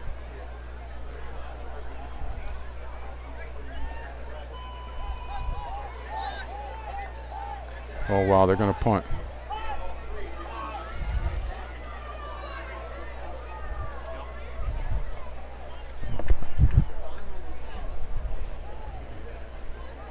Fourth and 6 for the Squires at the 50-yard line. Well, a costly mistake there. Yeah.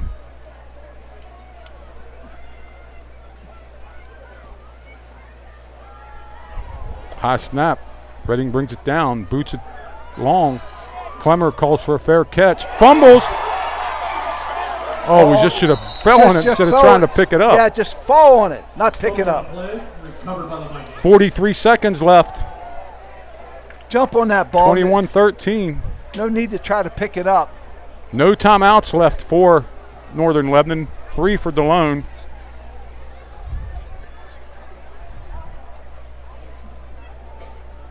Well, no need for that push. We had good push by the offensive line and had the first down.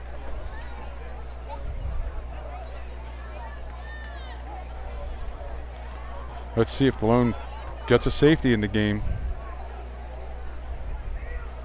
I like they actually got Colin Redding out there now too.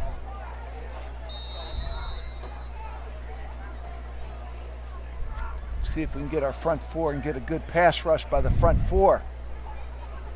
Mitchell takes the ball, go back to pass. He's loose, looking down the field. He's going to run with it. Stays in bounds, but then he gets out of bounds. Good play, but 8 up 10 seconds. It's 33 seconds, and I think he might have got a first down or almost a first down, which really doesn't. That's no, he's going to be a yard short.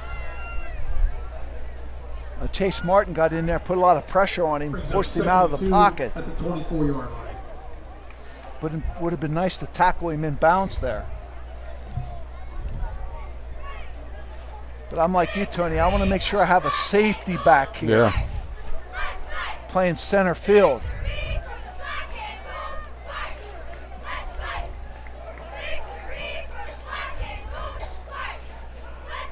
Mitchell takes the ball, looks deep. He's going to run a ball. He's going to be hit and dropped. Gets up and throws the ball at the Delone. The clock is still running. So we got a flag, Tony. Time to stop. We have a flag on the field. Sacked by number 59, Chase Martin. 22 seconds left in the game, and there is a flag down. Officials talking it over. Did you see him throw the ball at somebody? Yeah, but I'm not sure that the Delone guy didn't egg it on. I don't know what happened. But they should have stopped. If it's a first down, they should have stopped the clock anyway. Here we go. Let's see what the call is. Dead ball, personal foul against them. Okay. So that's going to, for throwing the ball, that's going to bring up a third down. Is there any time run off the clock? No. No. Well, the time will start. Yeah.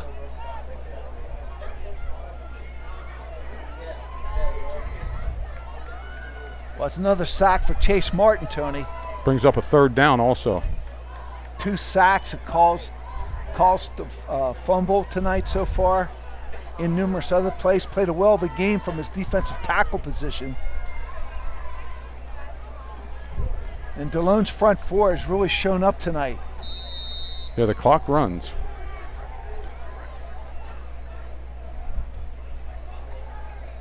Get deep. Throws down the field, incomplete. It's going to bring up a 4th down with 10 seconds left. Yeah. Basically just tried to throw it back down the field there. Yeah, and that's what you want to do. I'd like to see our defender a little bit deeper. 4th and 12 now. Last play of the game coming up, 10 seconds. Squires looking to get their first win to go into Littlestown next week with a win. Remember, the next home game for Delone's October 3rd, homecoming here against the Hawks of Hanover. They got 3 wide out. Looks like Delone has people back a little bit further this time. 4th down, there's a snap. Mitchell has it. Looking. He's going to be dropped in the backfield. And that's going to be the end of the game because the clock's going to run out there. And that's it. Delone has held on for a 21-13 win here at JT Flaherty Field. Just a recap, Delone down 2 touchdowns in the second half, but they missed both extra points. They missed 3 extra points tonight. They got to clean that up. 80-yard touchdown pass brought Northern Lebanon right back in at 21-13 is the final. Northern Lebanon goes to 1-2. Delone moves to 1-2. Impressed with Delone's defensive pressure and your tackling tonight. Got to clean some things up in the secondary, but much better defensive effort on the front of that defense tonight. Yeah, they give Chris Costello credit for stepping in there and being the quarterback of the Squires, which he might have to be for more than that. We wish Parker Hohenstein going down the best. Scores here from New Oxford 1, Bermudian 1, Littlestown 1, 35-14. Eastern beating Biggerville 43-0, and all the other games are the same as they were. The Chargers are leading the Chiefs 13-3 in the second quarter. We'll be back here October 3rd. We might be back before that doing some senior nights or whatever. So keep watching Delone Athletics to when we're going to be on again. Final score here, 21 Delone, 13 Northern Lebanon. Good night, everybody from DCBN, and thank you.